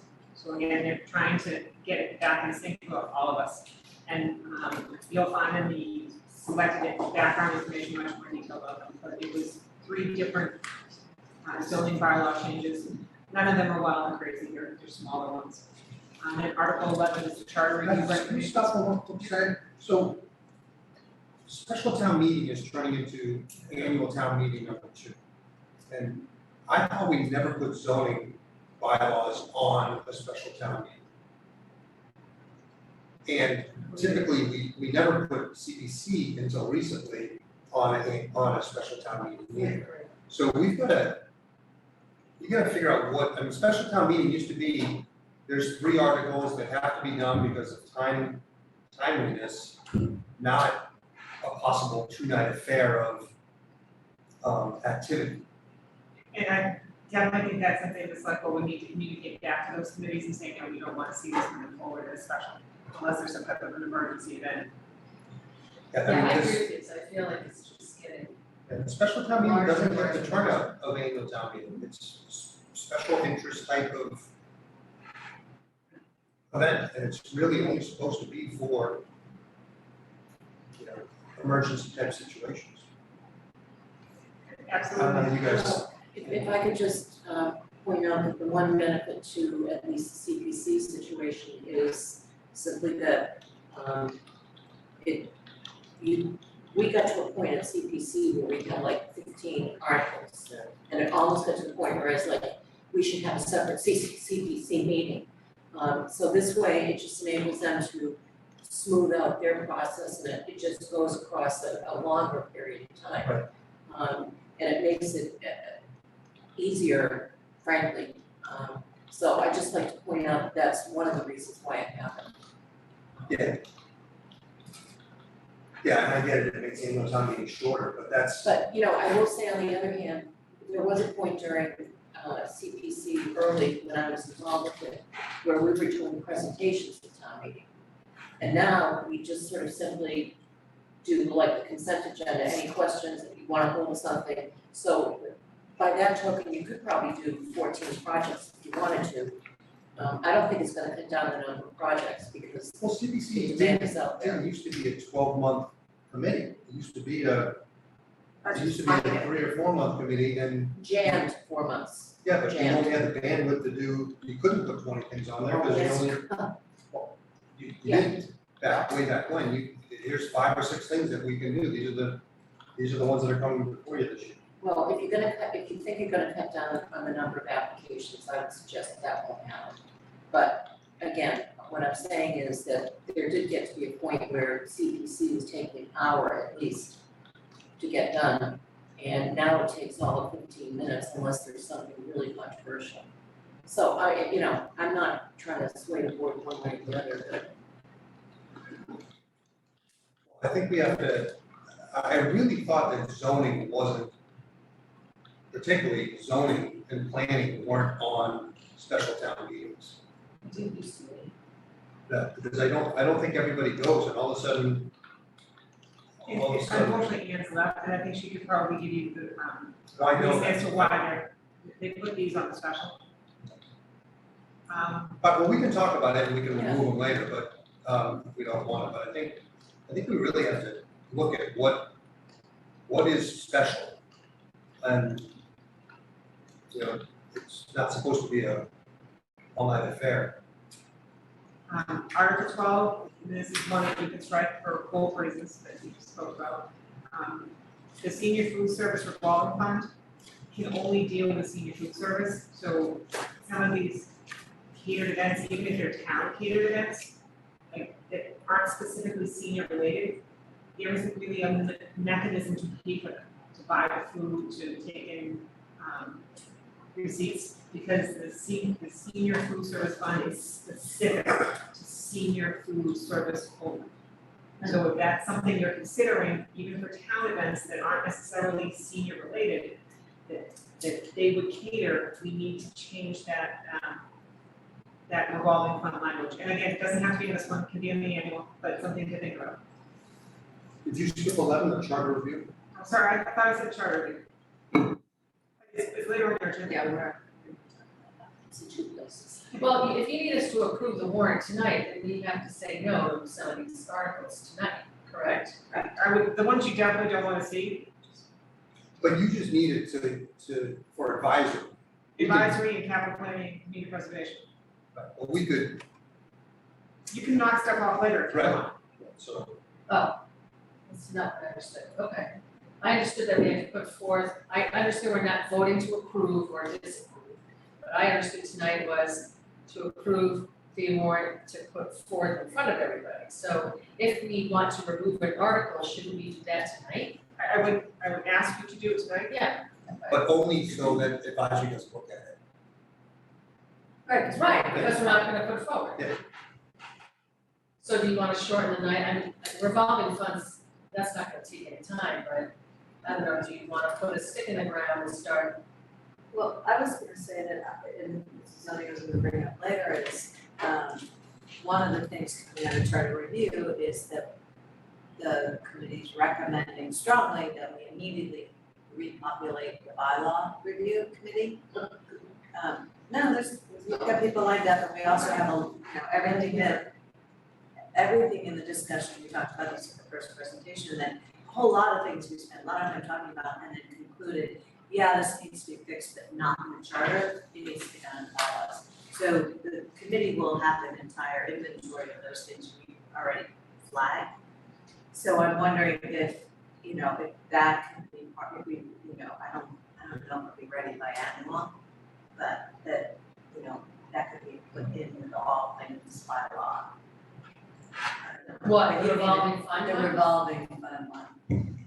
I thought we could be aggressive, shut up at April. I'd say let's just do it all at once. But now I'm talking myself out of it. I'll tell you what, let's go through them all, and then tomorrow's one, we'll say, these are what we want to remove. Okay. 13, please start removing. This is just a local option acceptance. We already accepted this local option, but the law was rewritten in 2016, and we cannot move our OPEB funds to the CRIT fund, which is something we would like to have go to the select board to do, the State's Pension Reserve Investment Trust, without re-accepting the statute. So it's just a requirement that you have accepted it since 2016, and we accepted it in 2011. Again, I took that one as a consent agenda candidate. Then we have two acceptance of easements, the one for 27 Brook Street, so when we sold 27 Brook Street, it landlocked piece of the town-owned property. When it was sold, there was an agreement signed at the time to give us an easement. This would just be the town meeting over that. And then there's also an acceptance of easement for the Border Street property for that, to connect the two properties. Yeah, and then Article 16 was brought forward by the police chief, and don't want to speak for him, but I think that if he brought it forward at the special because of the problems they have currently and how long this may take, this would allow them to seek special legislation for home rule legislation to be able to have retired police officers work details. As you know, police reform impacted their permanent injuries, so it's going to take some time. That's one of the reasons why he brought it forward now, thinking towards next summer. I believe that's the last one. I'm sorry, the Indigenous People Day resolution. That's the last one. There are no petition articles for this special. So you have 17 articles. I definitely think you could chop off the decision if everything wants to. So are there any here that people want to remove just because of the special?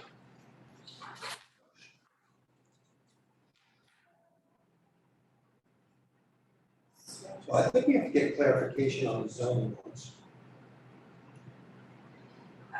I had actually the question of why, I agree with you that the zoning has traditionally been annual and should more appropriately be. But I was surprised to not see placeholders for the two housekeeping zoning bylaws about the marijuana that we needed to clean up, and it remember we had like 5, and 2 were like, we really need to just do this, but it just didn't make it. I'm surprised those, can they bring them back that fast? Planning board can. Planning board, I'm surprised they weren't. Generally, a zoning article will fail the town meeting, can't be brought back for 2 years or something. I'm guessing the planning board just doesn't want the open marijuana again That's what I think. so soon after the town meeting. They're just gonna take a break. Okay, So, let's run, so I'm gonna just run through them real quick if anyone has, like 1, 2, and 3 have to be on it. Yes. 4 is that the one you removed? No. Transfer available funds, Decision of debt. 4? 6. But what, do we have to do 4? I mean, if they're willing to put some of their available funds aside to the Fed Reserve, Who's them? if the school department's making that recommendation out of the financial forecast that was available funds, out of the levy and their share of the budget, I would say let them do it all day long. What is 4? I don't understand this. We would transfer $20,000 from the tax levy into the Fed Reserve fund. So. 200,000. No, 20,000. It doesn't say that. That does. Where? Before? Oh, okay, so in the version that was sent out to you this afternoon, it says. Okay, so, and this is from last year's free cash? No, this is from the financial forecast committee meeting last night. They said 200,000. Yes, and then my email went out clarifying the numbers, it came back to me this morning with 20,000. You not read my email last night? No. Okay, so last night I sent an email that said I made a glaring mistake in my formula. Oh. Which, don't feel bad, because absolutely nobody read the email except for, Dr. Dutch. Corrected his numbers. Just the same question this morning, thanks. Did you see my email? I'm like that. No, Pam didn't read it, Joe didn't read it, no, it's fine. So they corrected their numbers this morning, so everything they said last night, and just the delta was $20,000 that they had left over, so they looked at that. Did we have enough to do our? Was it their numbers that they said wrong, or? No, it was a whole. It's not as much as I would have liked, but it's significantly helpful. Just to set us, I have the new document open. Should we, alright.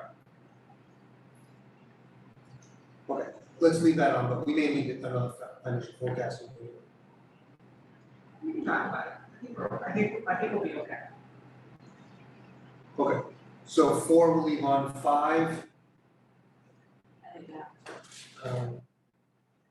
I guess the dock replacement is timely, Jenkins would, yes, timely, the safe boat, yes. Everything is fine, if you're okay with leaving it on, it'll go to capital planning, they'll come back to you, and then if they may not recommend something, you may agree with them. Okay. So 5, anyone, 6? Nancy said it. Right, so we'll get rid of 6. 7, CPC. Would you like me to talk to Dan about the time sensitivity of all these, and if there are some that are not? I mean, there are some that are construction related that you wanna have the money in hand, for example, the baseball fields, if you want to start construction. But there may be things like, I don't know.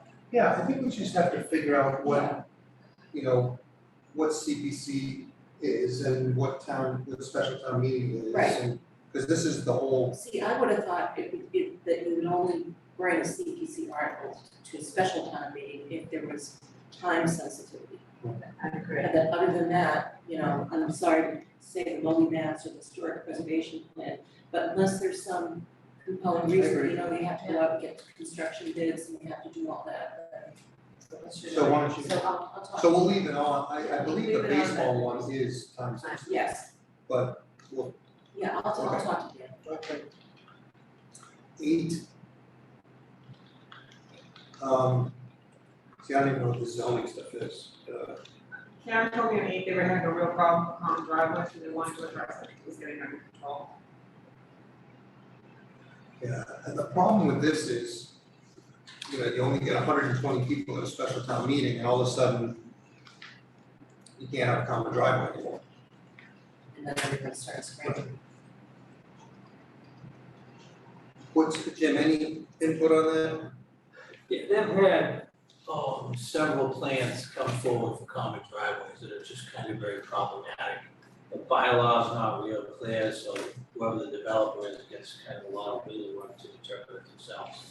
This is really just supposed to clean it up to make it clearer as to what would qualify for a common driveway and what wouldn't. That's my understanding of it, I haven't looked at Yeah, it. what about your thought on zoning bylaws on a special town meeting? I mean, I've been some towns where they wanna do zoning all at the special town meeting, so it really is kind of on the board.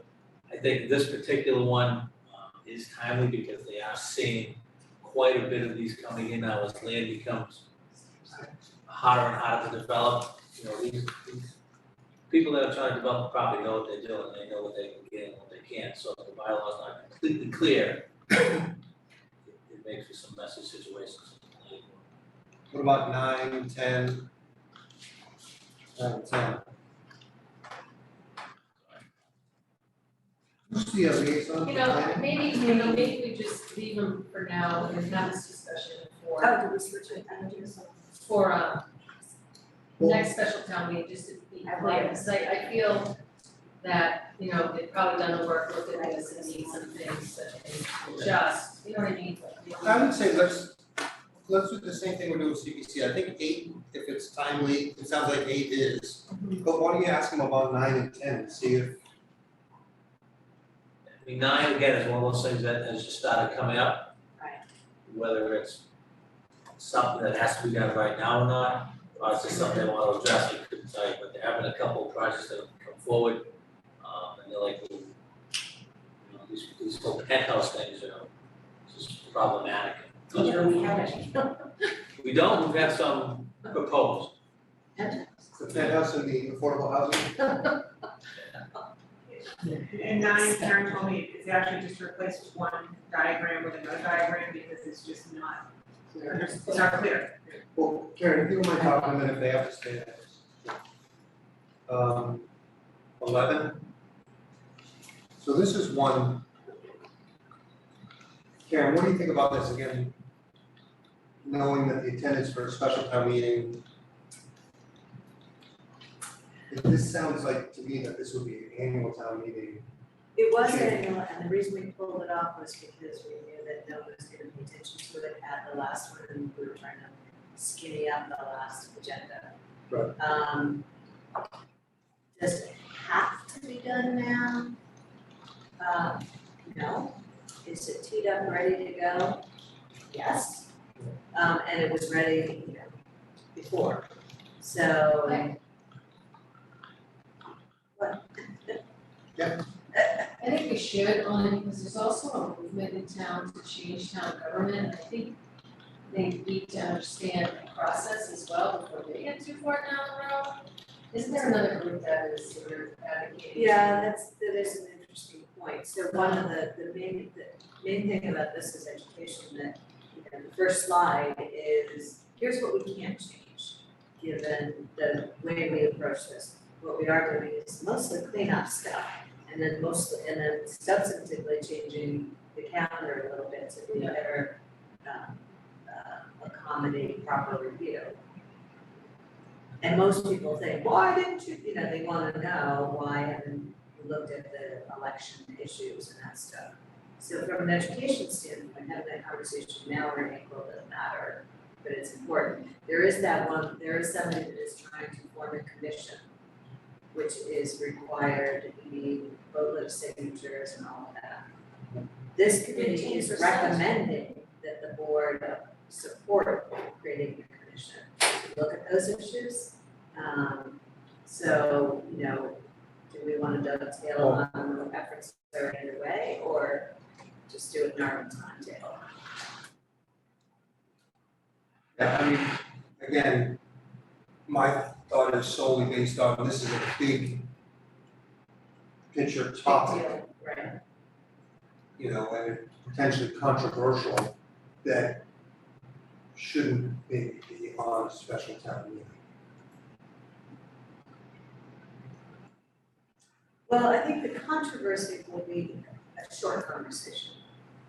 Yeah, I'm just saying, could be, I don't know. I mean, there's no, I mean, I would assume the moderator would tolerate debate on whether or not we need representative government, because it's not relevant to what's gonna be put forward.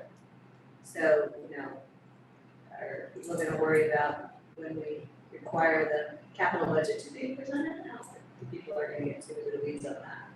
And I've always been wrong about those traditions, so. Well, I would suggest not to, but I'm not that embedded in it. If you guys think it should stay, then. The only reason I would say, 2 reasons, one, Mara brought it up, that it is play, there are citizens that want to move this forward, and the other is that, the sooner we complete this, the sooner we can try to start the bylaw, which is really gonna make more sense. Okay, you guys wanna keep it up? I do, because it was initially annual and it got pushed. So the intent was for those to be annual. So, and that committee has been open for, it works a long time. Yeah, I get it. The question is, I hear what if you're you get saying. the pushback later that says it was a special town meeting, you know, how Why you did change you bring the the charter? charter? I think you'll get that from 5 people.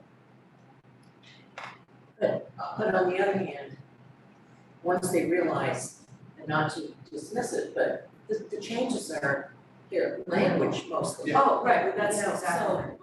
And that this is maybe the first step, folks, and if you really wanna change our form of government, this is a heavy lift, and it's gonna take years to do it. So, but we did, you know, we took this first step just to clean it up. I think it depends on how we position this. That folks, if you look at the red line, you're gonna see it's just a lot of language that has been cleaned up. And, cause I went through it again today. Yeah. And unless you pulled some trick on me, I didn't see any. No, and I'll go across Cause anyway, anyway, but. any Okay, concern, so so. keep going. Keep it, The revolving fund, Have to keep that. You're really up to you, if you wanted to push it off to, what do you want to do? Could I understand what that is about? So right now, the seniors food service fund is specifically to food supplied to seniors. So if you have a Like the catering lunches. event for like a veterans group that's not necessarily seniors, that like Fred over there, the chef does, we have no way to buy the food, we have no way to pay Fred. That came up one already this year. They can't run those expenses through the revolving fund because the revolving fund is restricted to senior food only. So it depends on if you're planning on doing catered events. I know that you spoke about only doing town events, but sometimes they're not senior events. So in other words, it's just. not all veterans are seniors. Or So if you did a veterans Right, day or a lunch, luncheon or whatever. Yeah, I mean, if this hasn't been decided, then this can wait. well, because I'd just like to say, I think we have Widows Walk, I think we have the Maritime Center, I think we have plenty of places now for people if they wanna have food events. But I wasn't thinking, for example, if you have a veterans lunch, not all veterans are seniors.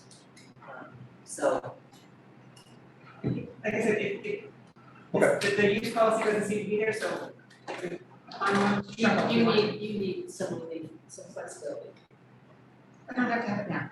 So the police senior breakfast that they do. Yeah. We can't run it through this account. Right. Because they're, even though they're not a town, right, it's separate.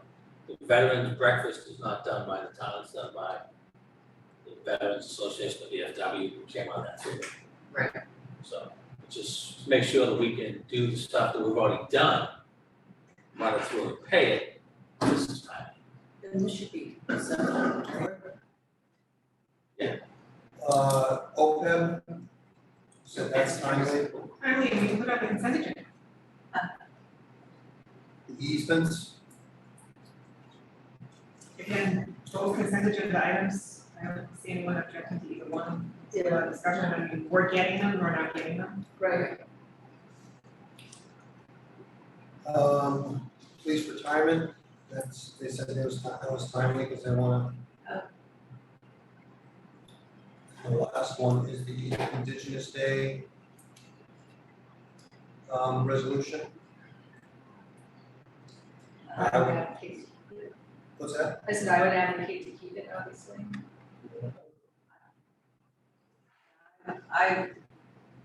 If we're gonna put one for, and I would think that would be an annual, because I think there's gonna be a lot of conversation around that.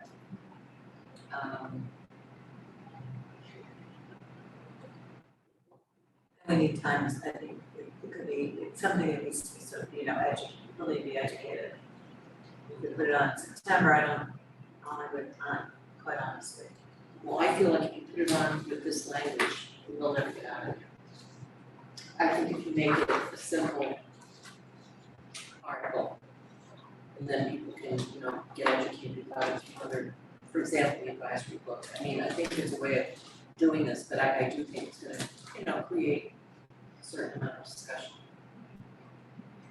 Yeah, I actually was wondering why the whole resolution language was in here, so I'm not just like, to see if the town will vote to enact that's the first Monday as, and then I was just curious if Yeah, why is it the whole, resolution is part of as part of the warrant?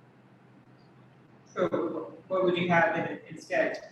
just to, like you would with the other stuff, to see if the town will vote to, or will vote to accept, or to name whatever the date is, first Monday in October, the Indigenous Peoples' Day, and delete Columbus Day from the schedule. Because that's not- this is more or less all the background, really. Well, this is the way that it's presented, which doesn't necessarily mean this is the way the articles will move forward, is as a resolution for town meeting to vote. Right. Oh, okay, so So it is the entire. Yeah, I mean, if you wanted to the board could vote May 15th as Indigenous People Day, you wouldn't need to go to town meeting. I think this is, I think, and I don't necessarily disagree with the idea, but that group is supposed to come and kind of present to us. They're going to. I know, but it's on warrant before it's been presented. Well, it's an article. So is every other articles on the warrant before anybody's come to present to us. We haven't had, planning board hasn't come to present to us, CPC hasn't come to present to us, so that argument goes right out the window. They were supposed to be here this tonight. No, but you're making statements, No, well, not, I'm making a statement, sorry. you're making a statement that isn't consistent with the rest of the warrant articles that are from us, nobody's coming for us. So No, but they're not, it's not their job to put anything on the warrant. they understand that, It's their job to come to us and for us to decide to put it on the warrant. and they all fully are very, very clear on that. If you watched the last meeting, they're all very clear on that. I watched it. They're clear on their position. Tom had to move tonight out, he was going to be here tonight originally, he had to move it out because moving his son to college. So they have every intention of coming before the board, they know their role, they know it's up to us whether or not to even keep it on the warrant, they're very clear on that. What I'm saying is, what I would expect them to do is come to us with 1, 2, 3 different ideas, and then we would decide whether it goes on the warrant. Not, it comes to us on the warrant, and now we decide whether we want to take it off the warrant. Right, it's on the warrant. They should come to us and say, hey, we've got a bunch of great ideas, this, and this. And then we talk and we say, hey, let's put this one on the warrant. Well, then that's my fault because I asked to put it on the warrant because they wanted to address it before the upcoming Columbus Day. So, don't blame me, don't blame them. I'm not blaming anybody, I'm just saying, I think the process for this is a little backwards.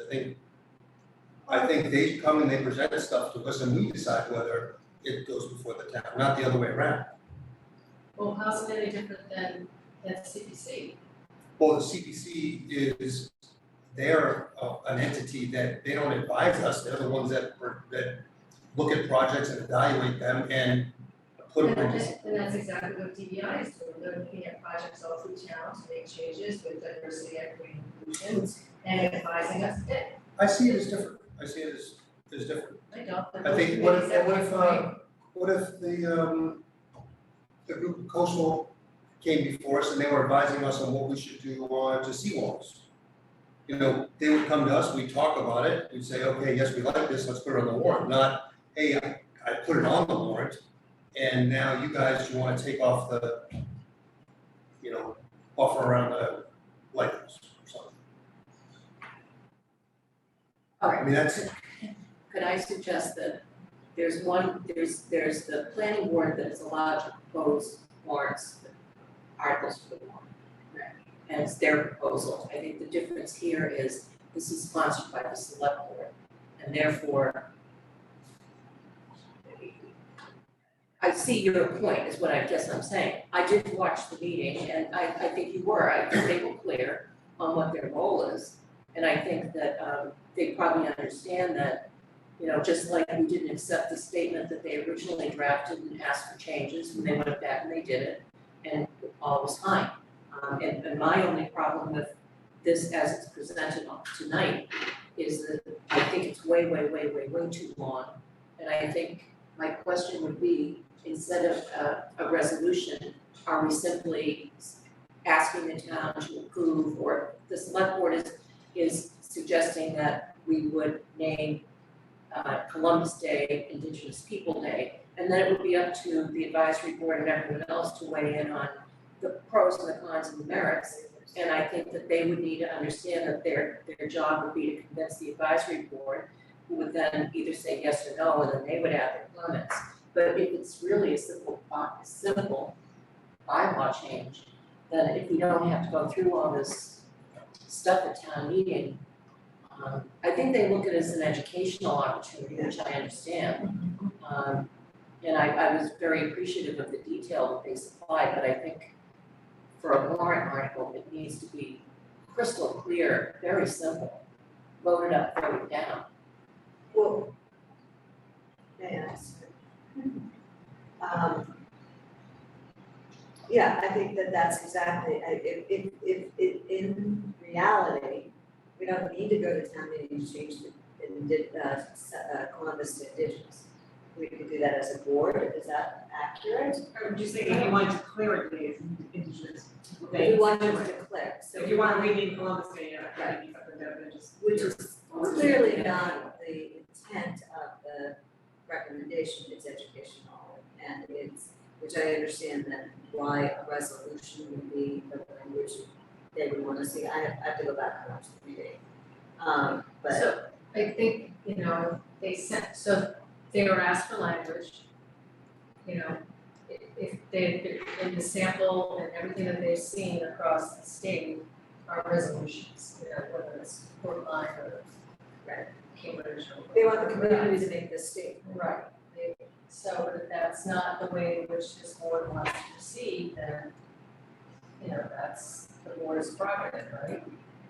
But I think the only reason why everything was included here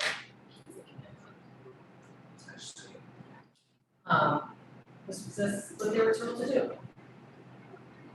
So, shame on me for not expressing that there are different ways in which to do this, right? This is what they understand has to be done, so And the if resolution it's is simpler different than than this, then let's make it simpler. I mean, they are different units. Yeah. And where this has been a much longer conversation than any we wanted, this was the point that I wanted, was that when you see a list, you don't have any idea what's behind the list. That's why I want you to see language tonight, because there are things that you just don't want to be there, or things you don't know that are there. So without the language, you have no way of how to move forward when you're putting things on or off the warrant. And an hour to everyone's time, but I've got, you can also. So if we do not have it on a special town meeting and have this conversation, whatever form it is, October 12th will come and go before annual town meeting. So it will be postponed for another year, basically. Well, yeah, because they. are you suggesting that if we do it at a special town meeting, that it would go into effect for this Columbus Day, is that? And if we don't do it, It'll be the next and if year. it were approved, it would be 20. well, I guess what I would like to suggest is that what is needed is an understanding of what outcome they want. Because if the idea is to simply declare October 12th, whatever the date is, as Indigenous People Day, if we can do it in a simple way that doesn't involve town meeting and you never know, as we all know, what's gonna happen at town meeting. And the more language you have, the more difficult it becomes. Because I can see people just completely, if it's this resolution, I think we have a huge controversy in our hands. But I think it can be made it simple, and I think if the board itself could do it and satisfy, what the objective is, and I think the objective is to recognize and commemorate and, celebrate the Indigenous peoples. And I don't know anyone who wouldn't think that was a good idea. I think once you get into the entire history of not just Columbus, but all these other explorers who are out there doing stuff. I just would like us not to get into the situation that the school committee got into last year. I think the purpose is education, which you correct me if I'm wrong, the whole point of the resolution is to have that conversation as a community and have everyone acknowledge the value of making these statements or not, have that debate. If education is the key, then I would definitely want to put this off to annual because there's more time to have those conversations. If the objective is to get it done this year, it has to be done special, but Or it doesn't. or it doesn't, if we really want to community education and buy-in, I think it's too rushed to put it on special. Well, I mean, I'd love to But have I'd them like come to- here and talk to us and tell us what they're thinking and all about it. What do you think timing wise? I mean, I hear you all, it was put in as a placeholder for them to come forward and present their desire to us as a board, for the board to decide whether or not to sponsor. So that was the intention of me putting a placeholder on there. I don't speak for you, never have, so there was never really any other intent than to do exactly what you're asking to be done. So if we feel they are prepared and have already started putting together an educational campaign based on whether or not we say yay or nay. We say yay or nay, sorry. But it is a very potentially divisive topic that does and probably will take a lot of education. School board kind of got it in under the radar. They didn't really have huge controversy when they did it. They're still paying the price for that. Uh, Not the Indigenous, no, I'm But sorry. anyway, Not the Indigenous people holiday, but all the other, the statements and all that. well, let's just do it Columbus Day, yes, that's all I'm talking Well, about. But at any rate, I think if, to Karen Campbell's point, if it's a resolution that we as a town are going to adopt, it's a big change, and it does require education. I think that's a fair, assessment. Do you take it off now? I don't know. Do you let them come in and decide after you listen to them and what their intention is? I think what's thrown you guys all a curveball is seeing the resolution in here and all the detail. I don't have the detail for the ballpark. I don't have the detail for any of this other stuff. First time I heard we're putting solar panels on the school building, so, we don't have detail for that stuff either.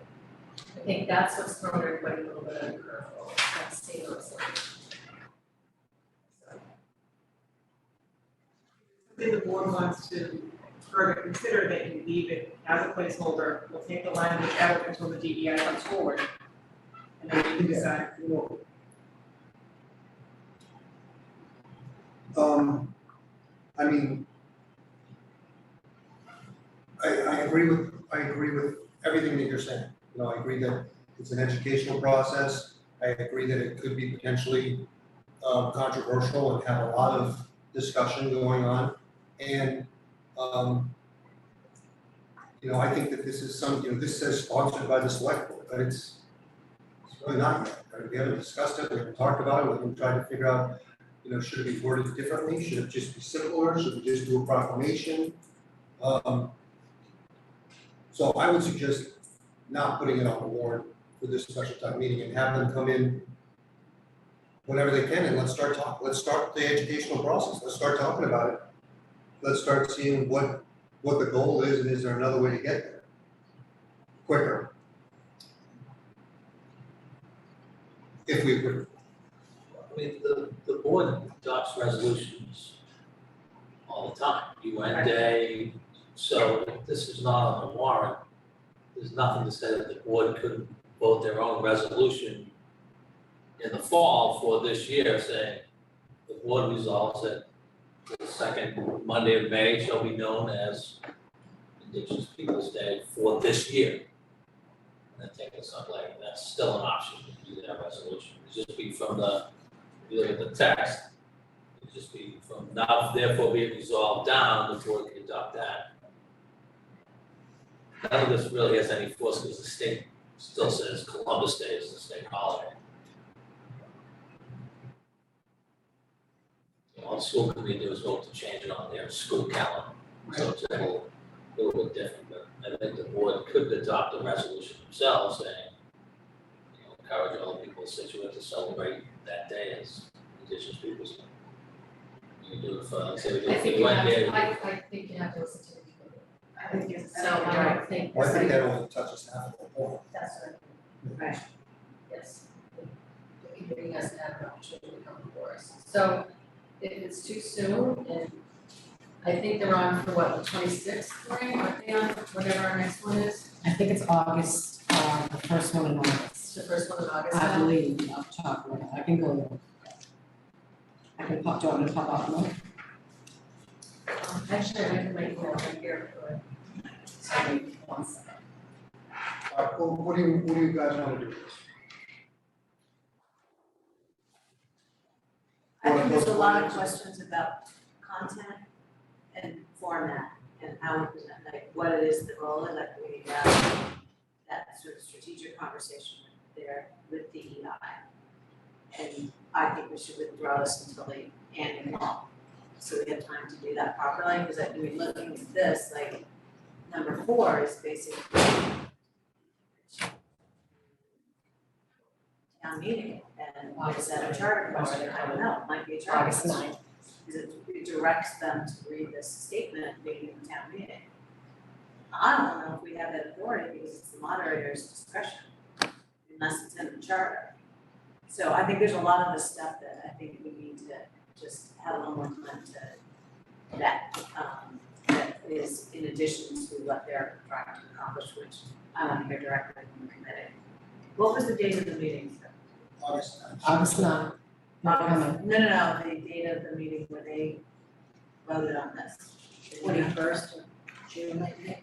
Whatever. I'm sorry. I wanted to look at the Just video reading of the and then I wrote conversation. about it. The video of the conference, video of the conversation at DEI. I think it was June 21st. Oh, no, there were 2 watching of it them, there today. was one, yeah, there was, But you just go on to the community. oh, it was the last 2, we discussed it at length in the last 2 meetings. The one I saw. Yes, that's the date. I don't even know what them. Do you have a big problem if this gets postponed? I don't, but we might wanna look at what the state is doing as well.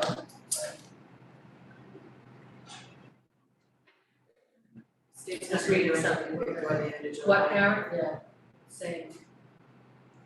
Okay, let's, from the sense that I'm getting is that we should postpone this to the end of and have them in and start the discussions on what we're I gonna would do. have them in so we can hear from them what they, what they want to accomplish and how can we help them.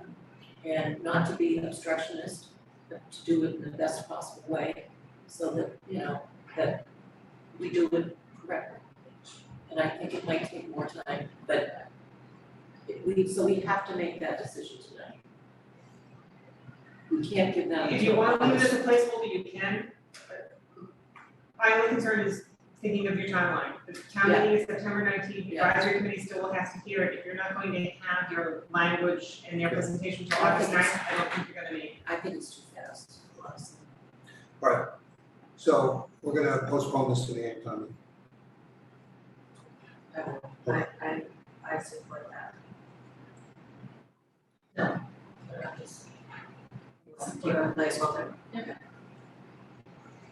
Okay. That's the last one?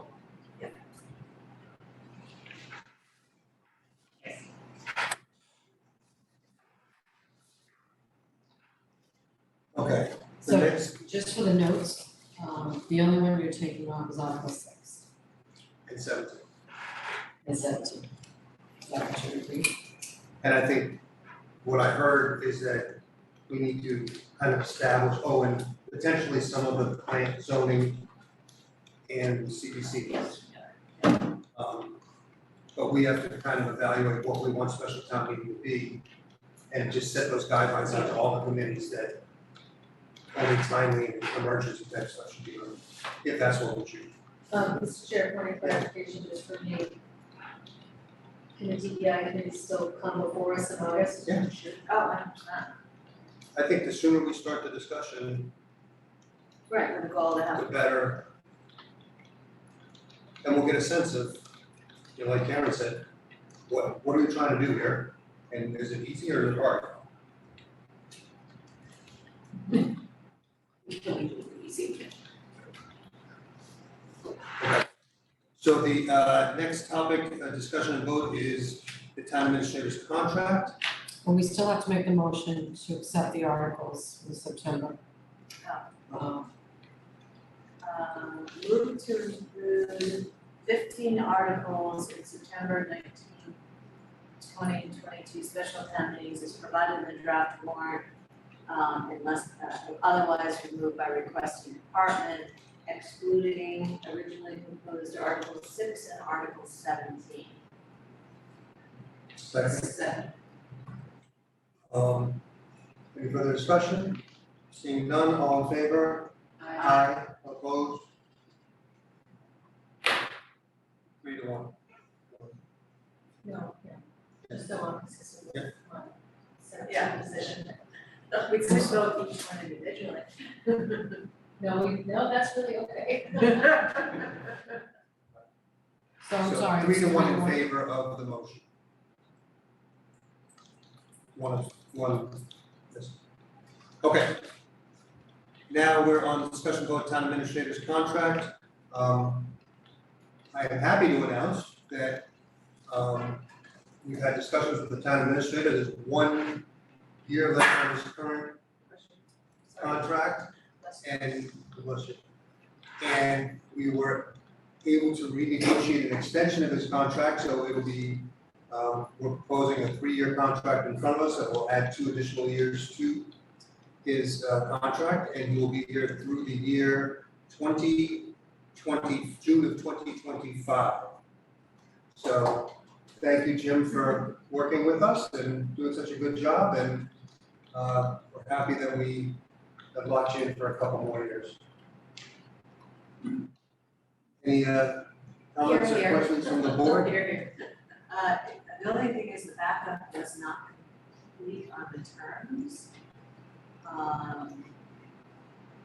For the bumps. Yeah, it's negotiated every year, or discussed every year. There's no annual increase set in there. That's the way the prior one was, I believe. The last one had set raises in it, my first one was TBD term, so. Yeah, but that's just backup is effective July 1st, it shall be paid, and then there's no, it's blank. It doesn't, on page 144. Or backup, unless there was additional backup that I missed. Yes, I didn't receive the current contract to include in the backup. Okay. Nancy? It was still being negotiated, correct? Well, I I'm thought that there sorry. was, I just think Everything everything I I have, have correct. I see what you're saying. So you're talking about effective July 1, 23? Yeah, the steps in the backup were Right. not complete, but I assume the contract is. Right, this is the draft that's in there. Those you just say Okay. to be determined. Spit it out. Okay, so we'll get the, I'll take the language in the go-get contract. I'd like to burn this up right now. great, well, thank you, Jim. We're, like I said, happy to have you aboard for a little bit more time. And that's it, Would you like a motion? please. Move to approve an employment contract with James Boudreau as town administrator for the period July 1st, 2022 through June 30th, 2025. Said contract to supersede the existing contract. Second. Second one is Conley. Further discussion? Seeing none, all in favor? Aye. Aye. It's 4-0. Okay. It's being 9 o'clock, we will discuss the Scituate charter revision. Canfield. Very quickly, actually, we can just skip to the third one. This is the timeline, like, assuming we go to September, special town meeting, can you go to the next one, yeah. So, this just, we talked, all of these slides you've already seen. What has happened in the interim was we received comments from town council as well as the capital review committee asked for a little more time. As a result of those discussions, and Lori, can you go to the next one? Seth is controlling. Oh, Seth, thank you, Seth. Man behind the curtain. This is exactly the same. The technical changes were a lot of clarification, best practices, and Seth, last slide, please. Magic man, there you go. So this was presented to the board before we went through most of these things.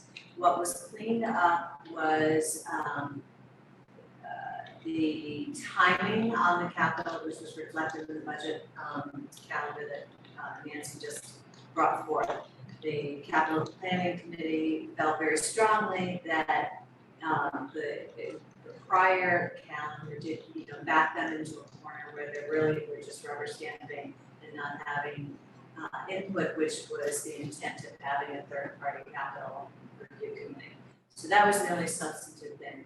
Town council had a couple of minor things that just brought us to in alignment with Mass General law, which we were not aware of, but it wasn't any substantive, it was more procedural.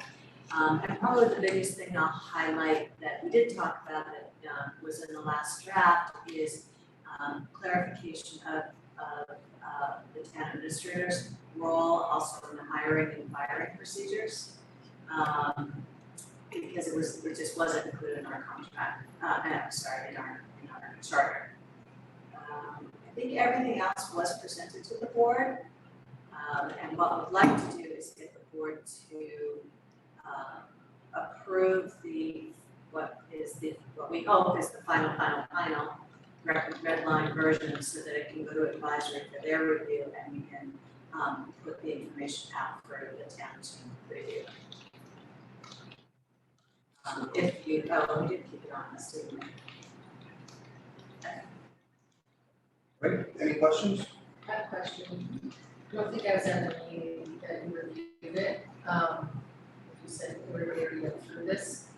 What was the reasoning to remove the school committee and the town administrator as voting members of the capital planning committee? And is the school committee aware that that vote was removed? Is being proposed to be removed? That's a really good question. We spent a lot of time on that. The rationale was that the school committee creates their own budget. The town administrator creates a town budget and capital budgets. And that they advisory's role is to capital planning's role, sorry, it is after 9. Role is to review those. And it's entirely appropriate for Jim and the school committee to defend those, but they shouldn't get another vote because they've already, it would be another bite of the apple. So the logic was they should be there as members but not voting, because they'd be voting on their own presentation. Nicole Brendolini was the school committee representative to that, and has informed their board that that was the recommendation of the committee. So I didn't participate in those conversations, but that was her role, was to make sure that they all knew that was gonna happen. Makes sense. Yeah, there were a lot of really Independent fun review. meeting conversations.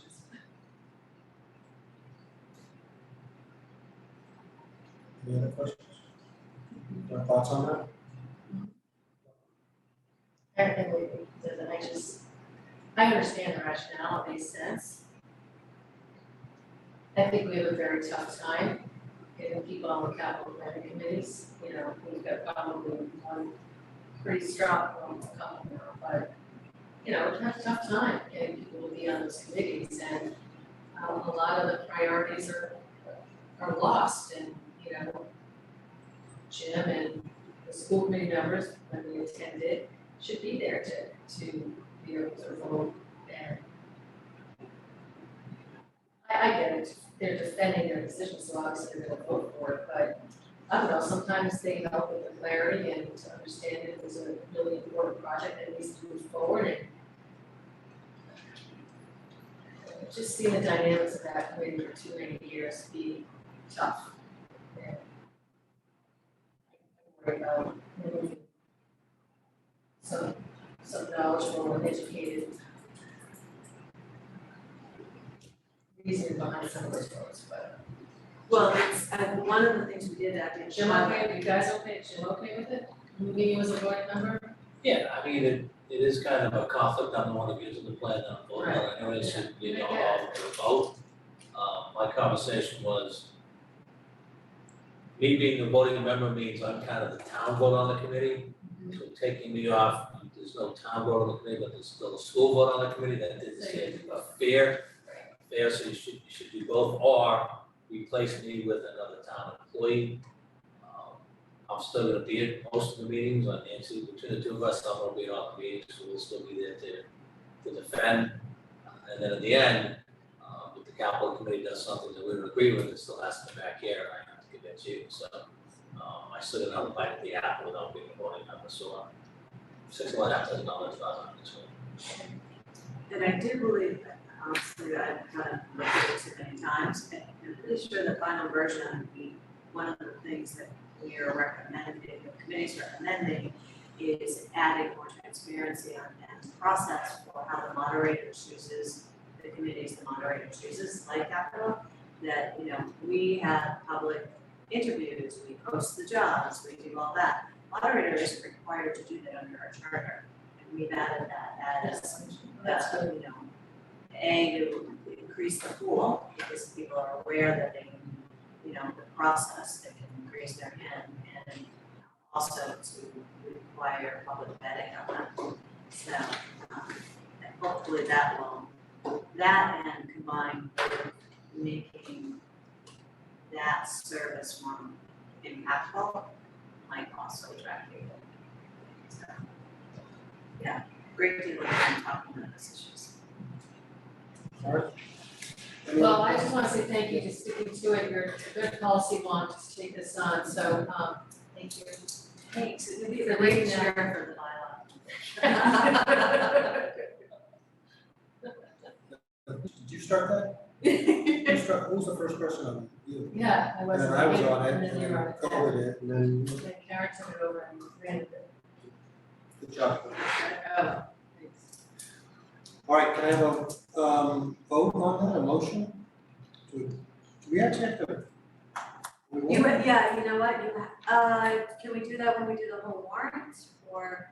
I never was, I don't know if you need. You know what, it would be very helpful to have, if the board is prepared to do so, approve the recommendations, because then we can present the red line as the document that this board has supported.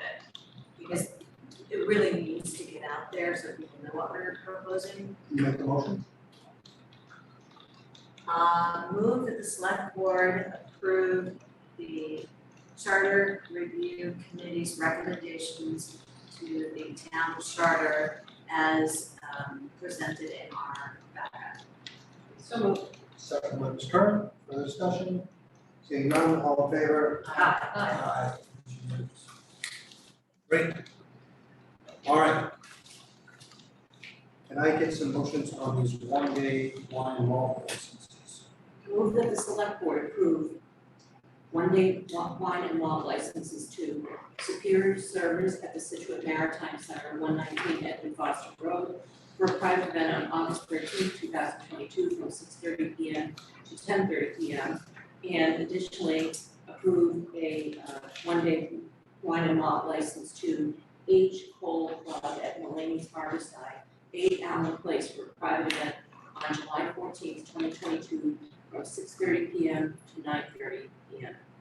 Second. Second by Ms. Canfield, further discussion? Seeing none, all in favor? Aye, it is 5-0. The next topic, discussion vote is for a recent employee disclosure. Kathleen Malley, she is a library technician, and she wants to be a election worker as well. Please. Move that the select board, as required by Mass General Law, Chapter 268A, have reviewed the disclosure form for municipal employee Kathleen Malley to provide services to town clerk's office as an election worker, and that such exemption is approved for municipal employee Kathleen Malley. Second. Second by Ms. Conley, further discussion? Seeing none, all in favor? Aye. It is 4. The next one is a discussion vote for a board and committee appointments. Steve, we met with Susan Day to fill the one vacancy in the Economic Development Commission. Do I have a motion or discussion? I think she'd be great. I'd be happy to make a motion. Thank you. Move to appoint Susan Daly to the Economic Development Committee for a term of 3 years, or until a successor is named and completion of the conflict of interest law and online training program is completed within 30 days. Second. Second by Ms. Canfield, for discussion, seeing none, all in favor? Aye. Aye, it is unanimous. Thank you, Susan. Okay, now we're on other business. Any liaison reports? Just a reminder, Jim touched on it, every Wednesday until August 10th is the library concert series, begins at 5:30 with games, storytelling at 6, and music at 6:30. Anyone else? I'll go one more. I was thinking at a financial forecast meeting last night, and went over a few changes in the forecast, including higher projected new growth numbers and new numbers from the state, and also in that incorporated the increases we needed for mostly utilities and electrical, gas type stuff. And as we voted a little while ago, the school is putting some of their extra money into the sped stabilization. What, may I ask, how much more, like how much do we justify? It'd be just about almost $400,000, 300 something thousand. 337. Yeah, so 2/3 went to the school, 1/3 to the town, and that's what the town needed for the expected increases of all those fuel and stuff, yeah. And in turn, the school needed the same, and then they got 2/3 of, what was the other thing the school needed? Buses. Oh, the bus lease, right. So their bus lease is $50,000 higher than it was last year. And then the rest of it we're gonna put in sped stabilization. And then also on top of the library on Thursday night is the antique car show in the harbor, so. For both of you watching. Yeah, There are a lot of them. all right, any correspondence? So, See it. Clerk, I don't see any. Okay. We did have a letter, we had 2 letters sent to us, there's a letter in your mailbox in supporting Indigenous Peoples' Day, and I suspect you'll get one of those. And then there's also a letter, received a letter tonight from a gentleman, expressing, he thought we were reviewing the Go Green lease, but we weren't, so, did a lot of this research and was advocating, on behalf of reviewing, but that wasn't what we're talking about conversations. Can I have approval of the minutes? Move to approve the minutes of the Scituate Select Board on Tuesday, June 28th, 2022. Second by Ms. Canfield, further discussion, all in favor? Aye, it is unanimous 4-0. Can I have a motion to adjourn and sign documents? So moved. Second. Second by Ms. Canfield. All in favor? Aye. Aye, it's unanimous. Thank you guys for filming. Thank you, Seth.